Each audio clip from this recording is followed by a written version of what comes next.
الحمد لله رب العالمين، والصلاة والسلام على سيد المرسلين وعلى آله وأصحابه أجمعين. أما بعد، وقال الله تعالى في القرآن المجيد: فأعوذ بالله من الشيطان الرجيم. بسم الله الرحمن الرحيم. يا أيها الذين آمنوا أطيعوا الله وأطيعوا الرسول وأولي الأمر منكم. آمنت بالله صدق الله العلي العظيم. وقال الله تعالى في شأن حبيبه الكريم: إن الله وملائكته يصلون على النبي يا أيها الذين آمنوا صلوا عليه وسلموا تسليما. اللهم صل على سيدنا ومولانا محمد معدن الجود والكرم وعلى آله وبارك وسلم صلاة وسلاما عليك يا رسول الله صلی اللہ تعالی علیہ وآلہ وصحبہ وسلم. اما بعد، ہر تعریف اور بڑائی صرف اللہ تعالی کے لیے ہے، جو سارے جہان کا مالک ہے، مختار ہے، اور جو سارے جہان کا پالنہار ہے. میں اس بات کی گواہی دیتا ہوں کہ اللہ تعالیٰ کے سوا کوئی عبادت کے لائق نہیں، وہ ایک ہے، اس کا کوئی ساتھی اور شریک نہیں. اور میں اس بات کی بھی گواہی دیتا ہوں کہ آپ پر ہمارے پیارے آقا اور مولا حضور نور رحمت کونین حضرت سیدنا محمد مصطفیٰ احمد مصطفیٰ صلی اللہ تعالی علیہ وآلہ وصحبہ وسلم اللہ تعالیٰ کے آخری رسول اور اس کے برگزیدہ بندے ہیں.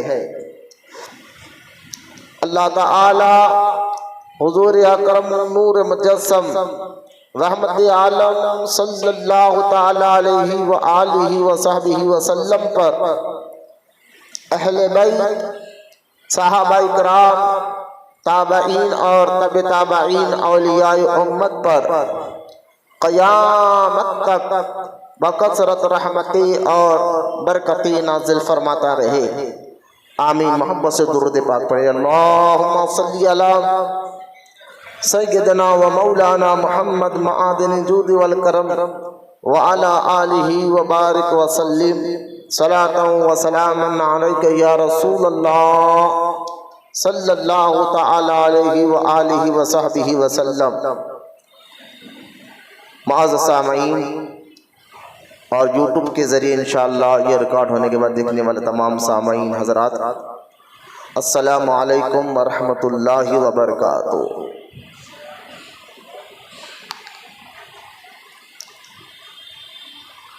آج انشاءاللہ تعالی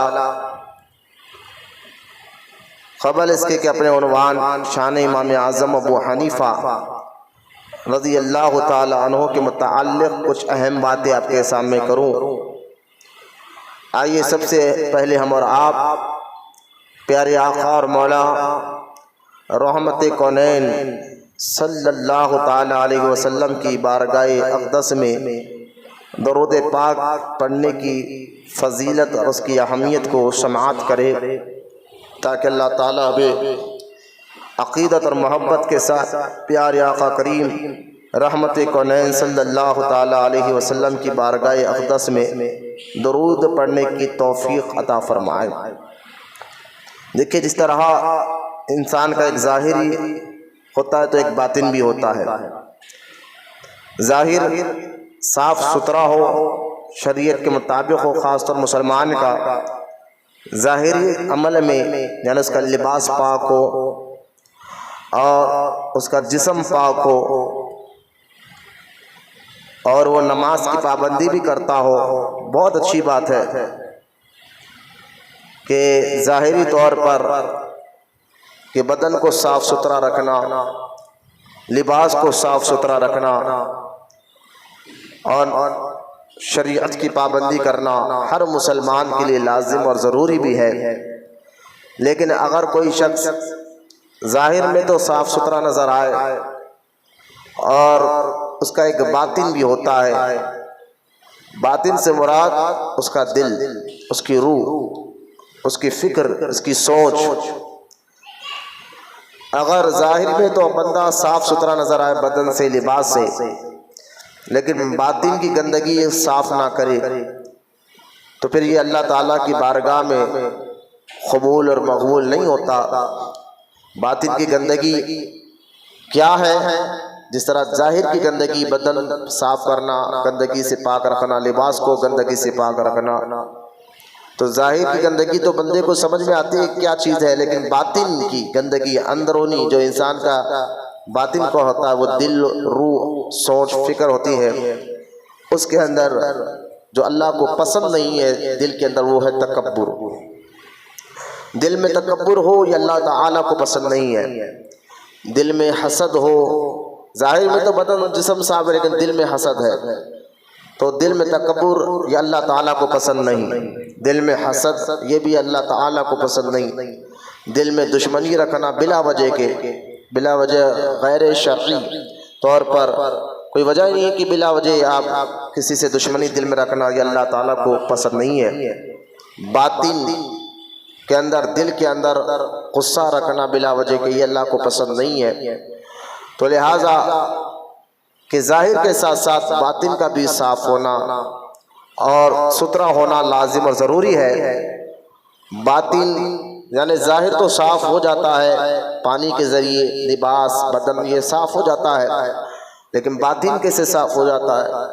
تو باطن کی گندگی حسد ہے، تکبر ہے، غیبت کی عادت ہے، کسی کو نقصان پہنچانے کی سوچ، فکر ہے، یہ جو باطن ہے بندے کا، مسلمان کا، یہ اگر گندا ہو تو پھر اللہ تعالیٰ کی بارگاہ میں ہمیں ہمارے اعمال قبول نہیں ہوتے۔ تو اس کو بھی پاک کرنا لازم اور ضروری ہے۔ تو باطن کو پاک کیسے کیا جائے؟ تو سب سے پہلے باطن پاک ہونے کی شرط توبہ ہے، اور پھر اس کے بعد یعنی اللہ کی بارگاہ میں سچی توبہ، پھر اس کے بعد جو ہے باطن کو پاک کرنے کے کئی ذریعے علماء اکرام نے بیان فرمایا ہے۔ ان میں سے ایک ذریعہ باطن کو صاف کرنا، دل کو صاف کرنا، فکروں کو صاف کرنا، سوچ کو صاف کرنا، باطن کو پاک کو صاف کرنے کا ایک ذریعہ سب سے آسان اور سب سے اچھا درود پاک ہے۔ درود پاک آپ کی روح کو، آپ کے دل کو، آپ کی فکر کو، آپ کی سوچ کو، جب بندہ درود پاک کی کثرت کرتا ہے، درود زیادہ پڑھتا ہے، کثرت سے پڑھتا ہے، تو پھر بندے کے باطن میں، دل میں صفائیت داخل ہو جاتی ہے، سوچ میں صفائیت داخل ہو جاتی ہے، دل اور روح کے اندر جو ہے پاکیزہ خیال آنا شروع ہو جاتے ہیں، اچھے خیالات آنا شروع ہو جاتے ہیں۔ درود پاک کے ذریعے بھی باطن کو صاف کیا جا سکتا ہے، جیسا کہ حدیث پاک میں خود رحمت کونین صلی اللہ تعالی علیہ وآلہ وصحبہ وسلم نے ارشاد فرمایا کہ ہر چیز کی ایک طہارت ہوتی ہے، ایک ذریعے سے صاف کیا جاتا ہے، طہارت پاکیزگی ہوتی ہے، اور دلوں کی طہارت درود پاک میں ہے۔ تو درود پاک ایک ایسا وظیفہ ہے جس کے پڑھنے سے، درود پڑھنے والوں کو اللہ تعالیٰ نیکیاں بھی عطا فرماتا ہے۔ درود پاک ایک ایسا وظیفہ ہے جس کے پڑھنے والوں کی اللہ تعالیٰ گناہ بھی معاف فرماتا ہے۔ درود پاک ایک ایسا وظیفہ ہے جس کے پڑھنے سے اللہ تعالیٰ مشکلوں کو بھی آسان فرماتا ہے۔ درود پاک ایک ایسا وظیفہ ہے جس کے پڑھنے سے اللہ تعالیٰ باطن کو بھی پاک و صاف کرتا ہے۔ اللہ کی بارگاہ میں دعا کرتے اللہ تعالیٰ تمام کو کہنے سننے سے زیادہ عمل کی توفیق عطا فرمائے۔ آئیے محبت اور عقیدت کے ساتھ ہم سب کے پیارے آقا رحمت کونین صلی اللہ تعالی علیہ وآلہ وصحبہ وسلم کی بارگاہ اقدس میں جو ہے درود پاک پڑھنے کی توفیق بھی عطا فرمائے۔ آئیے محبت سے ایک مرتبہ درود پاک پڑھ لیجیے۔ اللہم صلی علی سیدنا مولانا محمد معادن جود والکرم وعلی آلہ وبارک وسلم صلاۃ و سلام علیک یا رسول اللہ صلی اللہ تعالی علیہ وآلہ وصحبہ وسلم۔ معزز سامعین کرام، جو کہ یہ شعبان معظم کا مبارک مہینہ، اس کا دوسرا جمعہ یہ چل رہا ہے۔ آج شعبان معظم کی 8 تاریخ ہے، 2025 ہے۔ تو آئیے سب سے پہلے ہم اس مہینے کے متعلق چند حدیثیں سن لیتے ہیں۔ یہ مہینہ بھی اللہ تعالیٰ کے یہاں اور اس کے رسول علیہ السلام کے یہاں بڑی عزت والا مہینہ ہے اور اس کی برکت والا مہینہ ہے۔ جیسا کہ حدیث پاک میں آتا ہے، حضور اکرم صلی اللہ علیہ وآلہ وصحبہ وسلم نے ارشاد فرمایا، جس نے ماہ شعبان کی تعظیم کی وہ اللہ تعالیٰ سے ڈرتا رہا۔ یعنی جس نے ماہ شعبان کی تعظیم کی اور وہ اللہ تعالیٰ سے ڈرتا رہا اور اس کی اطاعت کرتے ہوئے نیک عمل کرتا رہا اور اس نے اپنے آپ کو نافرمانی سے بچائے رکھا، تو اللہ تعالیٰ اس کے سارے گناہ بخش دے گا اور وہ ان تمام آزمائش اور بیماریوں سے بچا لے گا جو اس سال وقوع پذیر ہونے والی ہے۔ مطلب یہ ہے کہ جس نے ماہ شعبان کی تعظیم کی اور اللہ تعالیٰ کے خوف دل میں رکھ کر اس کی اطاعت کی نافرمانی نہ کی، تو اللہ تعالیٰ اس کو کیا انعام دے گا؟ اس کے گناہ معاف فرما دے گا، اور یہ سال بھر جو بیماریاں تکلیفیں آئیں گی اگلے شعبان تک، تو شعبان کی عزت کرنے کی وجہ سے اللہ تعالیٰ سال بھر کی تکلیفوں سے اس کو محفوظ رکھے گا۔ اور بھی بہت احادیث پاک جو ہے شعبان معظم کے متعلق موجود ہے کہ بے شمار کہا جاتا ہے کہ رجب کا مہینہ، علماء اکرام بیان فرماتے ہیں کہ رجب کا مہینہ انسانی بدن کو گناہوں کے میل اور کچلے سے پاک کرتا ہے۔ جب رجب کی لوگ عزت کرتے ہیں، تعظیم کرتے ہیں، جیسا کہ میں نے حدیث پاک میں سنایا کہ رجب اللہ کا مہینہ ہے، شعبان حضور فرماتے ہیں یہ میرا مہینہ ہے، رمضان میری امت کا مہینہ ہے۔ تو اب اس سے اندازہ کریں، علماء کرام بیان فرماتے ہیں کہ رجب کا مہینہ انسانی بدن کو گناہوں کی میل اور کچل سے پاک کرتا ہے، اور شعبان کا مہینہ دل کو گناہوں کی آلودگی سے صاف کرتا ہے، اور رمضان شریف کا مہینہ روح کی تطہیر کا باعث بنتا ہے۔ جو شخص ماہ رجب میں بدن کو گناہوں کی میل اور کچل سے پاک کر لیتا ہے تو شعبان میں وہ اپنے دل کو پاک کر لیتا ہے، اور جو شعبان میں دل کو گناہوں کی آلودگی سے صاف کرتا ہے تو وہ رمضان میں روح کو پاک کر لیتا ہے۔ اور اگر وہ رجب میں بدن کو پاک نہ کرے تو شعبان میں دل صاف نہ کرے تو رمضان شریف میں اس کی روح کیسے پاک ہوگی؟ اس لیے بعض حکماء نے فرمایا رجب کا مہینہ گناہوں سے استغفار کے لیے ہے، اور شعبان کا مہینہ عیوب سے دل کو خالی کرنے کا ہے، اور رمضان کا مہینہ روح کو روشن کرنے کے لیے ہے، اور لیلۃ القدر اللہ تعالیٰ کا قرب حاصل کرنے کے لیے ہے۔ لہذا یہ بھی پتہ چلا کہ شعبان میں عبادت کرنے سے، یہ بزرگان دین کا اپنا خود کا تجربہ بھی رہا، علماء کرام بھی بیان فرماتے ہیں، جو بھی میں نے ابھی آپ کو شروعات میں کہا کہ شعبان معظم میں بندے کے باطن پر بڑا اثر ہوتا ہے۔ اگر رجب میں گناہوں سے بچے اور شعبان میں بھی، تو اللہ تعالیٰ اس کے باطن کو پاک و صاف کرتا ہے۔ جیسا کہ ایک اور حدیث پاک میں آپ کے سامنے بیان کرتا ہوں، اسی مہینے کی افضل فضیلت کے متعلق ہے، شعبان معظم کی حدیث پاک میں آتا ہے رحمت کونین صلی اللہ علیہ وآلہ وصحبہ وسلم سے روایت کی گئی کہ آپ نے فرمایا جس نے ماہ شعبان کے پہلے 3 دن، یعنی یہ مہینہ جب شروع ہوتا ہے اس کے شروعات میں پہلے 3 دن اور درمیان میں 3 دن یا بیچ میں 3 دن اور اس کے آخری میں 3 دن میں روزہ رکھے تو اللہ تعالیٰ اس کے نام اعمال میں 70 نبیوں کا ثواب لکھ دیتا ہے، اور وہ شخص اس آدمی کی طرح ہو جاتا ہے جس نے 70 سال اللہ تعالیٰ کی عبادت کی۔ اگر وہ اسی سال مر جاتا ہے تو اسے شہید کی موت کا درجہ دیا جاتا ہے۔ لہذا شعبان معظم کے متعلق بہت سے احادیث پاک آئے ہیں۔ ایک اور حدیث پاک سن لے کہ آپ علیہ الصلوۃ والسلام نے یہ بھی فرمایا، کیا تمہیں معلوم ہے اس ماہ مقدس کا نام شعبان کیوں رکھا گیا؟ تو صحابہ کرام نے عرض کی اللہ اور اس کا رسول خوب جانتا ہے علیہ الصلوۃ والسلام۔ تو آپ نے فرمایا کہ کیونکہ اس ماہ میں خیر کثیر تقسیم ہوتا ہے، شعبان معظم کے مہینے میں خیر کثیر تقسیم کی جاتی ہے، اس لیے اس کو شعبان کہا جاتا ہے۔ شعبان کے متعلق 3-4 حدیثیں اس کی یہ مہینے کی فضیلت اور اس کی اہمیت کے متعلق میں نے آپ کے سامنے بیان فرمائی ہے۔ ایک اور بات شعبان معظم کے متعلق سن لیجئے تاکہ آپ کا ایمان تازہ ہو جائے۔ تو شعبان جی مہینے کا نام جو شعبان ہے اس کا لغوی معنی کیا ہے؟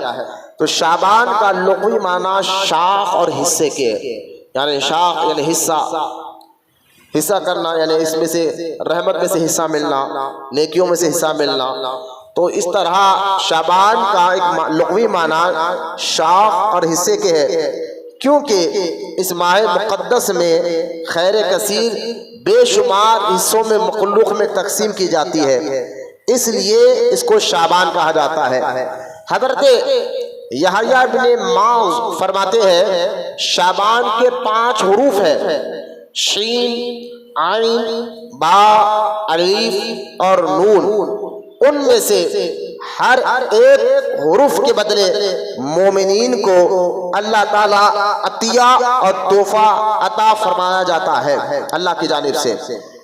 آپ فرماتے ہیں کہ یحییٰ بن معاذ رحمۃ اللہ تعالیٰ علیہ کہ جیسا کہ شین، جیسا شعبان کا جو پہلا لفظ آتا ہے شین، تو شین سے مراد شرف اور شفاعت، عین کے بدلے عزت اور کرامت، با کے بدلے نیکی اور خیر، الف کے بدلے الفت اور محبت، اور نون کے عوض نور اور عرفان عطا کیا جاتا ہے۔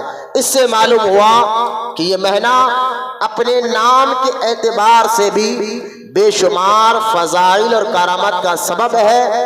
اس لیے حضرت سیدنا ابو ہریرہ رضی اللہ تعالیٰ عنہ سے روایت ہے، رحمت کونین نے فرمایا اللہ تعالیٰ اپنی رحمت کو 100 حصوں میں تقسیم فرمایا ہے، اور اس میں سے 99 حصے اپنے پاس روک لیے ہیں، اور ایک حصہ اللہ تعالیٰ نے اپنی رحمت کا زمین پر رکھا ہے۔ ایک حصہ اللہ تعالیٰ نے رحمت کا زمین پہ رکھا ہے، اس میں سے تمام مخلوق، اس ایک حصے میں سے اللہ تعالیٰ نے رحمت کے تمام مخلوق میں، انسانوں میں بھی بانٹا ہے اور حیوانات میں بھی اس کو بانٹا ہے۔ اس لیے آپ دیکھیں کہ انسان اولاد سے اس کے اندر ایک ہمدردی ہوتی ہے، یہ رحمت کا ایک حصہ ہے۔ یہاں تک کہ جانور بھی اپنے بچوں سے محبت کرتا ہے، اس کی حفاظت کرتا ہے۔ باقی 99 حصے جو اللہ تعالیٰ نے 100 میں سے 99 سے اپنے پاس رکھے ہیں، وہ جو ہے اللہ تعالیٰ جو ہے اس کو قیامت کے دن اپنی مخلوق پر ظاہر فرمائے گا۔ لہٰذا شعبان معظم رحمت والا مہینہ ہے، شعبان معظم برکت والا مہینہ ہے، شعبان معظم کی بے شمار فضائل اور احادیث پاک موجود ہے۔ اللہ کی بارگاہ میں دعا ہے اللہ ہم تمام کو کہنے سننے سے زیادہ عمل کی توفیق عطا فرمائے، آمین۔ آج انشاءاللہ تعالی ہم جو ہے سرکار سیدنا نعمان بن ثابت رضی اللہ تعالیٰ عنہ، جن کی دنیا میں امام اعظم ابو حنیفہ رضی اللہ تعالیٰ عنہ کے نام سے جانا جاتا ہے، اور آپ کا مزار مبارک، آپ کی درگاہ شریف اس وقت بغداد شریف میں موجود ہے۔ اللہ آپ کے مزار مبارک کو سلامت رکھے، لاکھوں کروڑوں لوگوں کا آپ کے ذریعے اللہ تعالیٰ نے ایمان اور عقیدے کی بھی حفاظت فرمائی، لاکھوں کروڑوں لوگ 1300 سال سے آپ کے فتوے سے فائدہ اٹھاتے ہوئے آ رہے ہیں۔ آج بڑے بڑے بزرگوں کا عرس ہوتا ہے، لیکن بہت کم لوگ کو پتا ہے کہ امام اعظم کون ہے۔ غریب نواز کے بارے میں تو ہم جانتے ہیں، بندہ نواز کے بارے میں ہم جانتے ہیں، غوث اعظم کے بارے میں بھی ہم جانتے ہیں، اللہ ماشاءاللہ امام اعظم کون تھے اور کیا وجہ ہے ان کو یاد کرنے کی، یاد منانے کی؟ تو یاد رکھے یہ وہ برگزیدہ شخصیت گزرے ہیں امام اعظم ابو حنیفہ، جن کے ذریعے سے اللہ تعالیٰ نے لاکھوں کروڑوں لوگوں کے ایمان کی حفاظت فرمائی ہے، کیونکہ ہمارا دین و اسلام قیامت تک باقی رہنے والا ہے۔ اسلام قیامت تک رہے گا، اس کی چاشنی، اس کی روشنی قیامت تک اللہ تعالیٰ باقی رکھے گا، اس میں کوئی رد و بدل نہیں آ سکتا۔ پچھلے انبیاء علیہ السلام آتے رہے تو ان کے دین میں ملاوٹ ہوتی رہی، جب تک وہ دین میں پچھلے انبیاء علیہ السلام زمین پر ظاہری زندگی میں جب تک زندہ رہے تو اس وقت تو کچھ نہیں ہوا، جیسا ان نبیوں کا دنیا سے جانا تھا تو پھر ان کے لائے ہوئے دین میں ملاوٹ ہو گئی، رد و بدل ہو گیا، اور کئی لوگوں نے جو ہے اس نبیوں کے دین کے اندر ملاوٹیں کر قوم و ملت کو بڑا نقصان پہنچایا، بڑی تکلیفیں پہنچائی۔ لیکن کیونکہ ہمارے اور آپ کے پیارے آقا رحمت کونین صلی اللہ تعالی علیہ وسلم آخری نبی ہے، اب قیامت تک کوئی نبی آنے والا نہیں ہے، تو اللہ تعالیٰ نے یہ وعدہ بھی کیا کہ اب یہ دین، یہ اسلام، یہ قرآن قیامت تک باقی رہے گا، کیونکہ اب کوئی نبی آنے والا نہیں ہے تو کوئی کتاب نہیں آئے گی، کوئی نیا قانون نہیں آئے گا اللہ تعالیٰ کی طرف سے، تو قیامت تک یہی دین رہے گا، قیامت تک یہی اسلام باقی رہے گا۔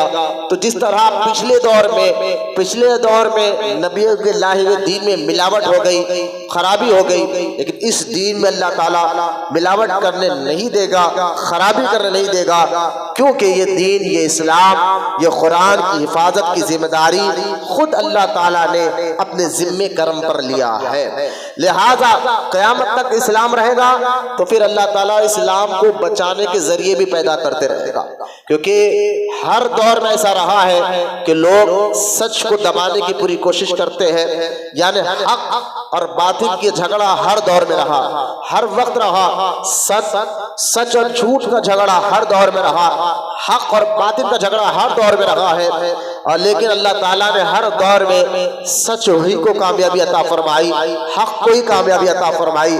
تو پھر یہ دین اسلام جو انتہائی سچا مذہب ہے، اس میں بھی لوگ پوری کوشش کرتے ہیں کہ اس کو مٹ جائے یا ختم ہو جائے، اور اس میں نئی نئی باتیں ملاوٹیں کی جاتی ہے، تو اللہ تعالیٰ کا وعدہ رہا کہ یہ دین قیامت تک رہے گا، تو اللہ تعالیٰ نے اپنے ذمہ کرم سے یہ کرم فرمایا اللہ تعالیٰ نے کہ اب یہ دین و اسلام کو بچانے کے لیے دنیا میں اللہ تعالیٰ ایسے ذریعے بنائے گا اور ایسے شخصیات کو پیدا کرے گا جن کے ذریعے سے اللہ تعالیٰ یہ دین کی حفاظت فرمائے گا، قرآن کی حفاظت فرمائے گا، اسلام کی حفاظت فرمائے گا۔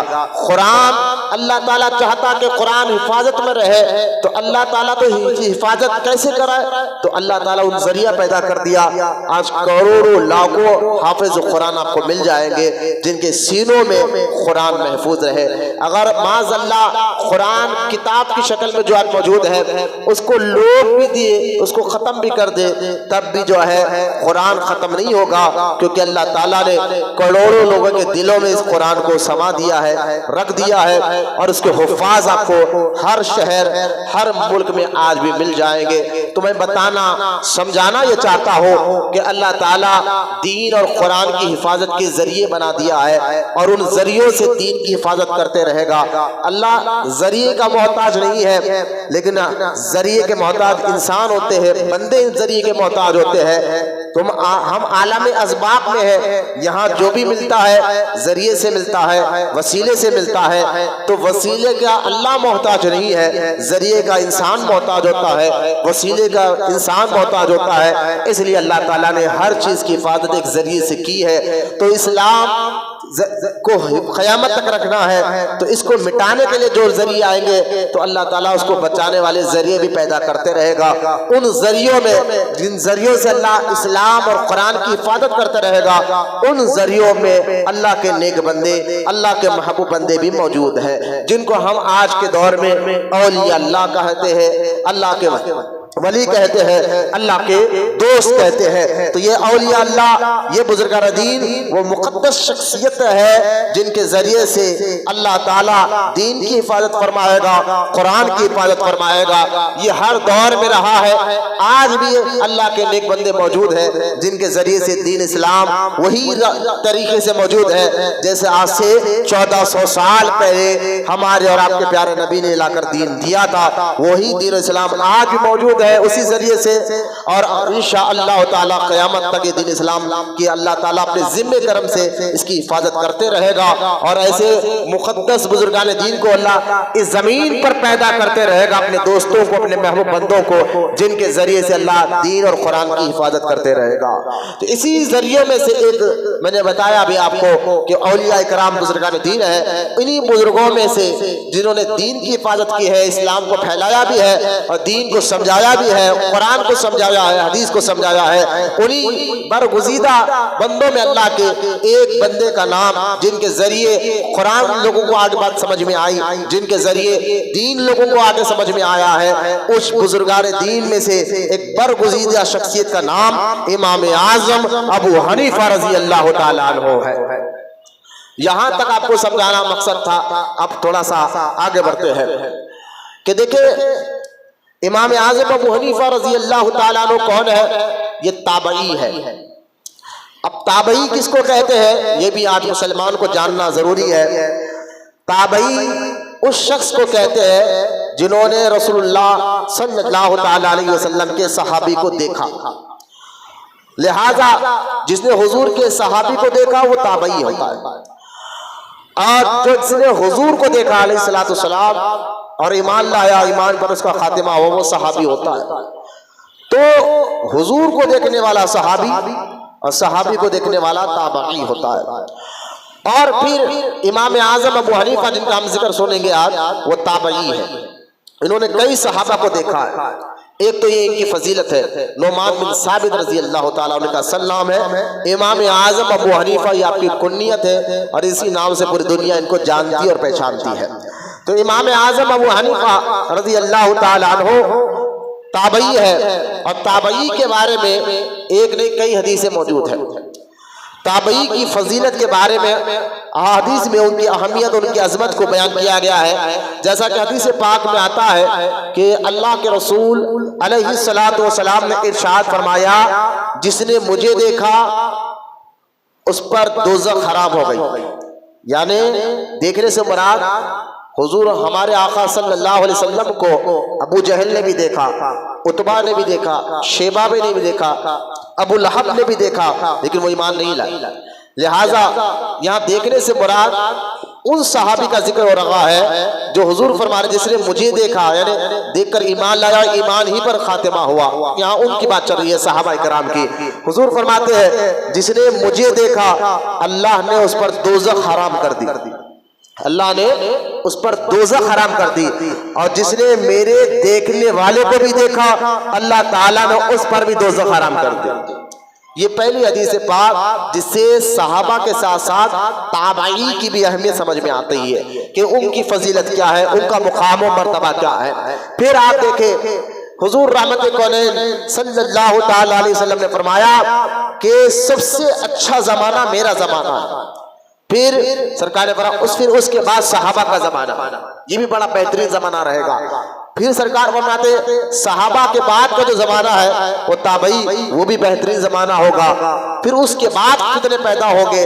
تو اب دیکھیں امام اعظم ابو حنیفہ, یہ دوسری حدیث میں آپ کے سامنے بیان کر رہا ہوں, امام اعظم اس زمانے میں پیدا ہوئے ہیں جس زمانے کو اللہ کے رسول صلی اللہ تعالی علیہ وسلم نے فرمایا وہ اچھا زمانہ ہے. یہ دوسری فضیلت امام اعظم ابو حنیفہ رضی اللہ تعالی عنہ کی ہے.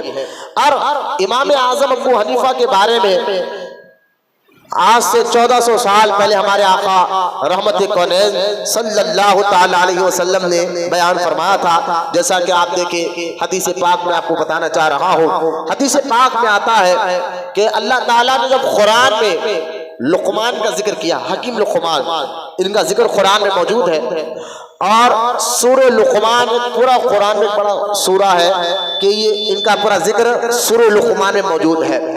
حکیم لقمان کون تھے؟ بس اتنا آپ جان لیجئے کہ حکیم لقمان اللہ کے ایک نیک اور محبوب بندے تھے اور اپنے وقت کے ولی تھے، نبی نہیں تھے، رسول نہیں تھے، لیکن اللہ کے نیک بندے تھے، اللہ کے محبوب بندے تھے، اور اللہ تعالیٰ نے ان کو حکمت عطا فرمائی تھی، یعنی دانائی، سمجھداری، اور ایسے زبردست حکمت اور دانائی آپ کو اللہ تعالیٰ نے حکیم لقمان کو عطا فرمائی تھی کہ جس کا اندازہ آپ کر سکتے ہیں کہ خود اللہ تعالیٰ نے ان کا ذکر قرآن میں کیا ہے، اور ان کے نام کا قرآن میں ایک سورہ موجود ہے جس کو سورہ لقمان کہا جاتا ہے۔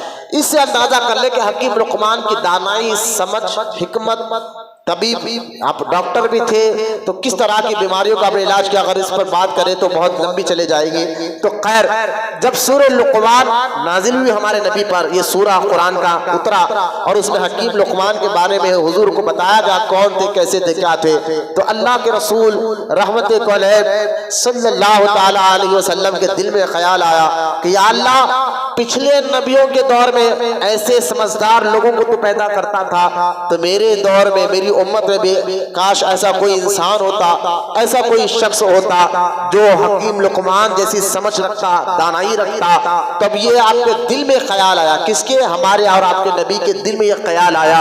جیسا یہ خیال آنا تھا، اللہ تعالیٰ نے جبریل علیہ السلام کو زمین پر بھیجا، اور جبریل آ کر کہتے ہیں کہ یا رسول اللہ، اللہ تعالیٰ آپ کو سلام کہتا ہے، اور اللہ تعالیٰ فرماتا ہے حبیب گھبرا نہیں، تیری امت میں ایک ایسا شخص میں پیدا کروں گا جو سمجھ میں، حکمت میں، سمجھداری میں، دانائی میں حکیم لقمان سے زیادہ اس کو اللہ حکمت عطا فرمائے گا، سمجھ عطا فرمائے گا، دانائی عطا فرمائے گی۔ اور اللہ تعالیٰ نے جبریل علیہ السلام کے ذریعے یہاں تک فرمایا کہ اے میرے محبوب گھبرا نہیں، اس کو میں تیری امت میں پیدا کروں گا، اس کا نام نعمان ہوگا، اور لوگ اس کو امام اعظم ابو حنیفہ کے سامنے سے جانے گے۔ اس حدیث میں تو ڈائریکٹ ہمارے آقا رحمت کونین صلی اللہ تعالی علیہ وسلم نے فرمایا کہ میری امت میں ایک ایسا شخص پیدا ہوگا، نام ان کا نعمان ہوگا، اور میری امت کو لوگ ان کو امام اعظم ابو حنیفہ کے نام سے جانیں گے۔ دیکھیں کتنے بڑی اہمیت ہے۔ ایک تو امام اعظم تابعی ہے، دوسرے حضور نے فرمایا اچھے زمانے میں سے شخصیت ہے، تیسرا نام لے کر خود حضور رحمت کونین صلی اللہ علیہ وسلم نے فرمایا کہ میرے بعد، میرے صحابہ کے بعد امام اعظم پیدا ہوں گے، ان کا نام لیا، ان کا نام نعمان ہوگا، لوگ امام اعظم ابو حنیفہ کے نام سے جانیں گے۔ پھر ان کی سمجھ دانائی کے بارے میں ایک اور حدیث پاک سنیں کہ رحمت کونین صلی اللہ تعالی علیہ وسلم نے فرمایا اپنے صحابہ سے کہ میرے صحابہ، میری امت میں، میرے بعد، میرے صحابہ کے بعد میری امت میں اللہ تعالیٰ ایک شخص کو پیدا کرے گا جو قرآن اور حدیث کی حکمت کے ذریعے، قرآن کے ذریعے اور حدیث کے ذریعے حکمت کے خزانے، سمجھداری کے خزانے بھر کر رکھ دے گا، اور اتنا بھر کر رکھے گا کہ لاکھوں لوگ اس سے فائدہ اٹھائیں گے۔ تو لوگوں نے پوچھا حضور وہ جو شخصیت ہوگا وہ کون ہوگا؟ تو اللہ کے رسول علیہ السلام نے فرمایا ان کا نام نعمان ہوگا، لوگ ان کو امام اعظم ابو حنیفہ کے نام سے جانیں گے۔ یہ حدیث بتا رہی ہے کہ امام اعظم وہ بزرگ ہے جن کا ذکر حضور نے پہلے کر دیا تھا کہ یہ پیدا ہو گئے، آج سے 1 صدی بعد، یعنی 100 سال کے قریب میں یہ پیدا ہو گئے۔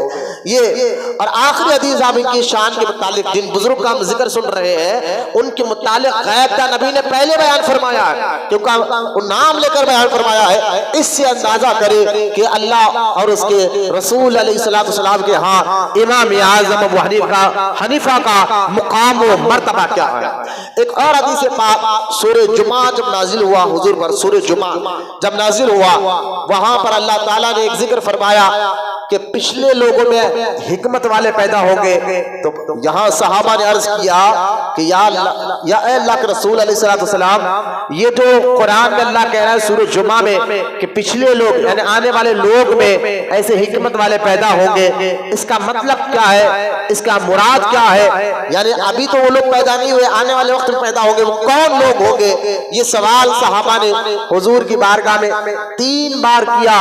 تینوں مرتبہ سرکار خاموش رہے، اور چوتھی مرتبہ اللہ کے رسول علیہ الصلوۃ والسلام نے اپنے قریب اپنے چہیتے صحابی حضرت سیدنا سلمان فارسی رضی اللہ تعالیٰ عنہ کو بلایا، اور بلا کر ان کے کھاندے مبارک پر ہاتھ رکھ کر فرمایا کہ علم اگر سریا تارے پر ہوگا. سمجھائے حضور کیا بیان فرمانے، غور فرمائے. علم اگر سریا تارے پر ہوگا مطلب کیا ہے کہ آسمان میں جتنے تارے ہیں ان میں ایک تارہ ہے سریا. آسمان کے تاروں کے نام میں ایک تارے کا نام ہے سریا، اور اس تارہ وہ آسمان پہ بہت اونچائی پر ہوتا ہے. حضور ایک مثال دے کر سمجھا رہے ہیں، سلمان فارسی کے کھاندے مبارک پر ہاتھ رکھ کر سمجھا رہے ہیں. فرماتے ہیں حضور علیہ الصلوۃ والسلام، علم اگر سریا تارے پر ہوگا، اتنی اونچائی پر علم ہوگا، تو سلمان فارسی کے خاندان میں اللہ ایک شخص کو پیدا کرے گا، وہاں سے وہ علم لے کر آ کر عوام میں بانٹے گا، لوگوں میں بانٹے گا. اب دیکھیں یعنی حضور یہ ارشاد فرما رہے ہیں کہ جو حکمت والے لوگ پیدا ہو کے آنے والے وقت میں جو قرآن میں اللہ تعالیٰ نے سورہ جمعہ میں کہا ہے، اس کا مطلب کیا ہے؟ تو حضور فرما رہے ہیں وہ فارسی نسل ہوگا. جیسا سلمان فارسی فارس ایک علاقے کا نام ہے جو عراق اور افغانستان کے بیچ میں آتا ہے آج بھی، فارس. تو امام سرکار فرماتے ہیں اس خاندان سے وہاں کے رہنے والا ایک شخص ہوگا صحابہ کے بعد، وہاں اس کو اللہ پیدا کرے گا اور اس کو ایسی سمجھ قرآن کی عطا فرمائے گا اللہ تعالیٰ، ایسی بھلائی اللہ تعالیٰ قرآن اور حدیث کی سمجھ اس کو عطا فرمائے گا. وہ علم کے دریا ایسے بہائے گا کہ وہاں اگر علم ہو تو وہاں سے لا کر وہ عوام میں بانٹے گا. یہ ہے امام اعظم ابو حنیفہ جن کا ذکر حضور نے پہلے بیان فرما دیا تھا. حضور کے دنیا سے جانے کے 70 سال بعد آپ پیدا ہوئے. حضور دنیا سے جانے کے 70 سال بعد پیدا ہوئے، 80 ہجری میں آپ پیدا ہوئے ہیں. امام اعظم ابو حنیفہ رضی اللہ تعالیٰ عنہ جن کے بارے میں نے ابھی آپ کو بتایا کہ سرکار نے پہلے ان کی خبر عطا فرمائی ہے. یہ تابعی ہے اور یہ خیر القرون کے زمانے میں پیدا ہوئے، اور ان کا ذکر حضور نے نام لے کر پہلے بیان فرمایا. اب یہ اتنے بڑے بزرگ ہیں جن کو اللہ تعالیٰ نے قرآن اور حدیث کی ایسی زبردست سمجھ عطا فرمائی تھی. قرآن کو سمجھنا، حدیث کو سمجھنا، پڑھنا اور ہوتا ہے، سمجھنا اور ہوتا ہے. اس کی کئی مثالیں میں ابھی آپ کو دوں گا آگے چل کر، وقت قریب آ رہا ہے.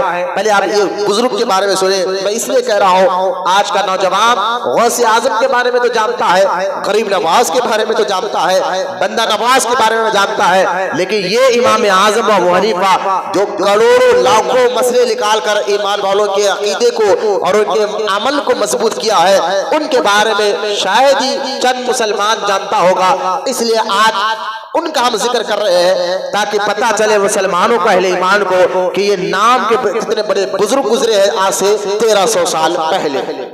تو قیادہ یہاں تک میں آپ کے سامنے آپ کی فضیلت آپ کے متعلق بیان کر رہا تھا امام اعظم ابو حنیفہ کے بارے میں رضی اللہ تعالی عنہ. آپ کا اصل نام نعمان ہے، ذرا سنیے آپ. اور آپ جب پیدا ہوئے ہیں اس شہر کا نام کوفہ ہے.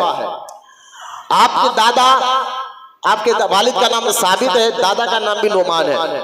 امام آج جن کا ذکر ہم سن رہے تھے ان کی حکمت کو باتیں سنیں آپ. آپ کا والد کا نام ثابت ہے اور آپ کے دادا کا نام بھی نعمان ہے. آپ کے دادا فارس کے علاقے میں بڑے تاجر تھے. نعمان جن کا نام تھا، فارس کے علاقے میں. ابھی میں نے کہا نا وہ علاقہ کہاں ہے، ابھی موجودہ اگر آپ گوگل پر سرچ کریں گے وہ علاقہ ایران اور افغانستان کے بیچ میں آتا ہے جس کو فارس کہتے ہیں. وہاں پر آپ کے دادا پیدا ہوئے اور وہیں پر بڑے تاجر یعنی مالدار لوگ تھے. خاندانی کے حساب سے دادا پر دادا امام اعظم ابو حنیفہ کے. پھر آپ کے دادا حضرت مولا علی کے دور مبارک، حضرت مولا علی رضی اللہ تعالیٰ عنہ کے دور مبارک میں فارس سے کوفہ آ گئے اور کوفہ میں آ کر رہنے لگے، اور وہیں پر آپ نے مولا علی رضی اللہ تعالیٰ عنہ پر ہاتھ پر، حضرت علی کے ہاتھ پر ایمان لایا۔ امام اعظم کے دادا حضرت علی رضی اللہ تعالیٰ عنہ کے ہاتھ پر ایمان لایا۔ یہاں تک روایت میں موجود ہے کہ امام اعظم ابو حنیفہ کے جو دادا ہے جن کا نام نعمان تھا، یہ مولا علی کے ہاتھ پر ایمان بھی لائے، اور زیادہ تر وقت حضرت نعمان کا، امام اعظم کے دادا کا زیادہ وقت حضرت علی کے ساتھ گزرتا تھا رضی اللہ تعالیٰ عنہ۔ اب سوچئے جن کا دادا مولا علی کے ساتھ رہا ہو، زیادہ وقت رہا، کیونکہ حضرت مولا علی رضی اللہ تعالیٰ عنہ مدینہ منورہ اپنے دور خلافت میں مدینہ منورہ سے ہجرت کر کر آپ کوفہ میں آ کر رہنے لگے، اور ساری زندگی مولا علی کوفہ میں گزارے۔ اس لیے آج بھی آپ کا مزار حضرت مولا علی کا مزار شریف جو ہے عراق کا ایک علاقہ نجف میں موجود ہے۔ لہذا اب وہ جو مولا علی کی صحبت میں رہے ہو، خدمت میں رہے ہو، سوچئے کہ ان کے دادا کا مقام مرتبہ کیا ہوگا۔ پھر حضرت امام اعظم کے والد کے یہاں، دادا کے یہاں ان کے بیٹے پیدا ہوئے جن کا نام ثابت ہے۔ جب یہ پیدا ہوئے ثابت جن کا نام ہے، تو اپنے بیٹے کو لے کر نعمان، اپنے بیٹے کو لے کر ثابت کو لے کر، اور ہاتھ میں ایک بہت ہی زیادہ اس دور کا یوں سمجھے کہ میٹھا تھا، جس کو جو فارس والے اپنی خوشی کے موقع پر وہ میٹھا بناتے تھے، ایک ہاتھ میں میٹھا لیا اور اپنے بیٹے ثابت کو لے کر حضرت علی کی بارگاہ میں لے کر گئے۔ اس سے اندازہ کرے کہ امام اعظم ابو حنیفہ کے دادا کو حضرت علی سے محبت کتنی تھی، عقیدت کتنی تھی، ادب کتنا تھا۔ آپ اپنے بیٹے ثابت کو لے کر حضرت علی کے دربار میں گئے اور پہلے وہ میٹھا پیش کیا حضرت علی کی بارگاہ میں۔ حضرت علی نے فرمایا یہ میٹھا کیا ہے؟ تو آپ کے دادا نے فرمایا تھا حضور یہ ہم فارسی لوگ جو ہے، فارس کے رہنے والے لوگ یہ نوروز عید مناتے ہیں، خوشی کے موقع پر یہ میٹھا بناتے ہیں، میرے گھر میں بیٹا پیدا ہوا ہے تو میں اپنے بیٹے کے لیے بھی آپ کے سامنے لایا ہوں برکت کے لیے، اور یہ آپ کے سامنے میں جو ہے کچھ میٹھا پیش کر رہا ہوں۔ آپ نے پسند سے حضرت مولا علی نے اس میٹھے کو نوش فرمایا، کھایا، اور ثابت کو، نعمان کے بیٹے ثابت کو گود میں لیا اور گود میں لے کر مولا علی نے دعا فرمائی۔ مولا علی نے ثابت کو گود میں لے کر دعا فرمائی اور فرمایا اے اللہ ثابت کی اولاد میں برکت عطا فرما، اور ایسے اہل علم کو پیدا فرما جن کے ذریعے دین کی خدمت ہو۔ یہ مولا علی کی دعا ہے۔ امام اعظم ابو حنیفہ جیسا شخص جو ہے ثابت کے یہاں پیدا ہوا۔ یہ ہے مولا علی کی دعا کی برکت کا اثر۔ پھر حضرت ثابت جب بڑے ہوئے، ان کا نکاح ہوا، تو ان کے یہاں جو بیٹا پیدا ہوتا ہے ان کو امام اعظم ابو حنیفہ کہا جاتا ہے رضی اللہ تعالیٰ۔ تو ان کو بچپن سے ان کی سمجھداری، ان کی دانائی دین کو لے کر، قرآن کو لے کر، حدیث کو لے کر، میں نے ابھی آپ کو کہا نا پڑھنا اور ہوتا ہے سمجھنا اور ہوتا ہے، زمین آسمان کا فرق ہے، ابھی آپ کو بتاؤں گا انشاءاللہ۔ اور حدیث میں آتا ہے، صحیح بخاری شریف میں حدیث پاک موجود ہے کتاب العلم کہ سرکار مدینہ راحت قلب و سینہ صلی اللہ تعالی علیہ وسلم نے شاہد فرماتے ہیں اللہ تعالیٰ جس سے بھلائی کا ارادہ کرنا چاہتا ہے، یہ حدیث سنے بچے، اللہ تعالیٰ جس سے بھلائی کا ارادہ کرنا چاہتا ہے تو اللہ تعالیٰ اس کو دین کی سمجھ عطا فرماتا ہے۔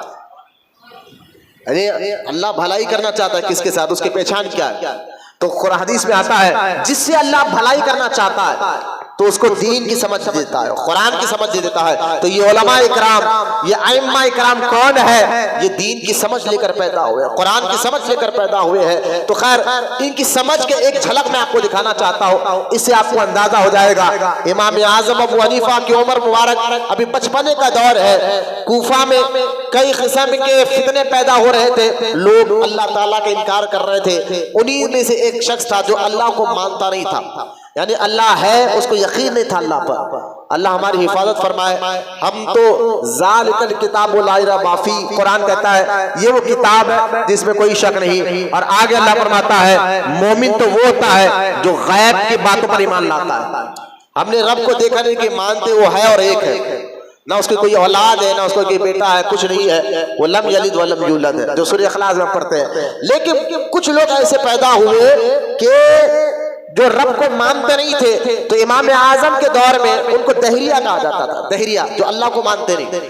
تو امام اعظم کے دور میں ایک دہریہ بیچ بازار میں بیٹھ کر اعلان کرنے لگا، خاص طور مسلمانوں سے اعلان کرنے لگا کہ جو مسلمان میرا جواب صحیح طور پر دے گا تو میں خود بھی ایمان لا لوں گا اللہ پر، دین پر، رسول پر، اور جو مسلمان میرے بات کا جواب نہیں دے سکے گا تو وہ دہریہ کہنے لگا پھر اس مسلمان کو کلمہ پڑھنا نہیں چاہیے، وہ جو میرا عقیدہ ہے کہ اللہ ہے ہی نہیں، معاذ اللہ، اس بات پر وہ بھی اختیار کر لے، اس بات کو وہ بھی مان لے۔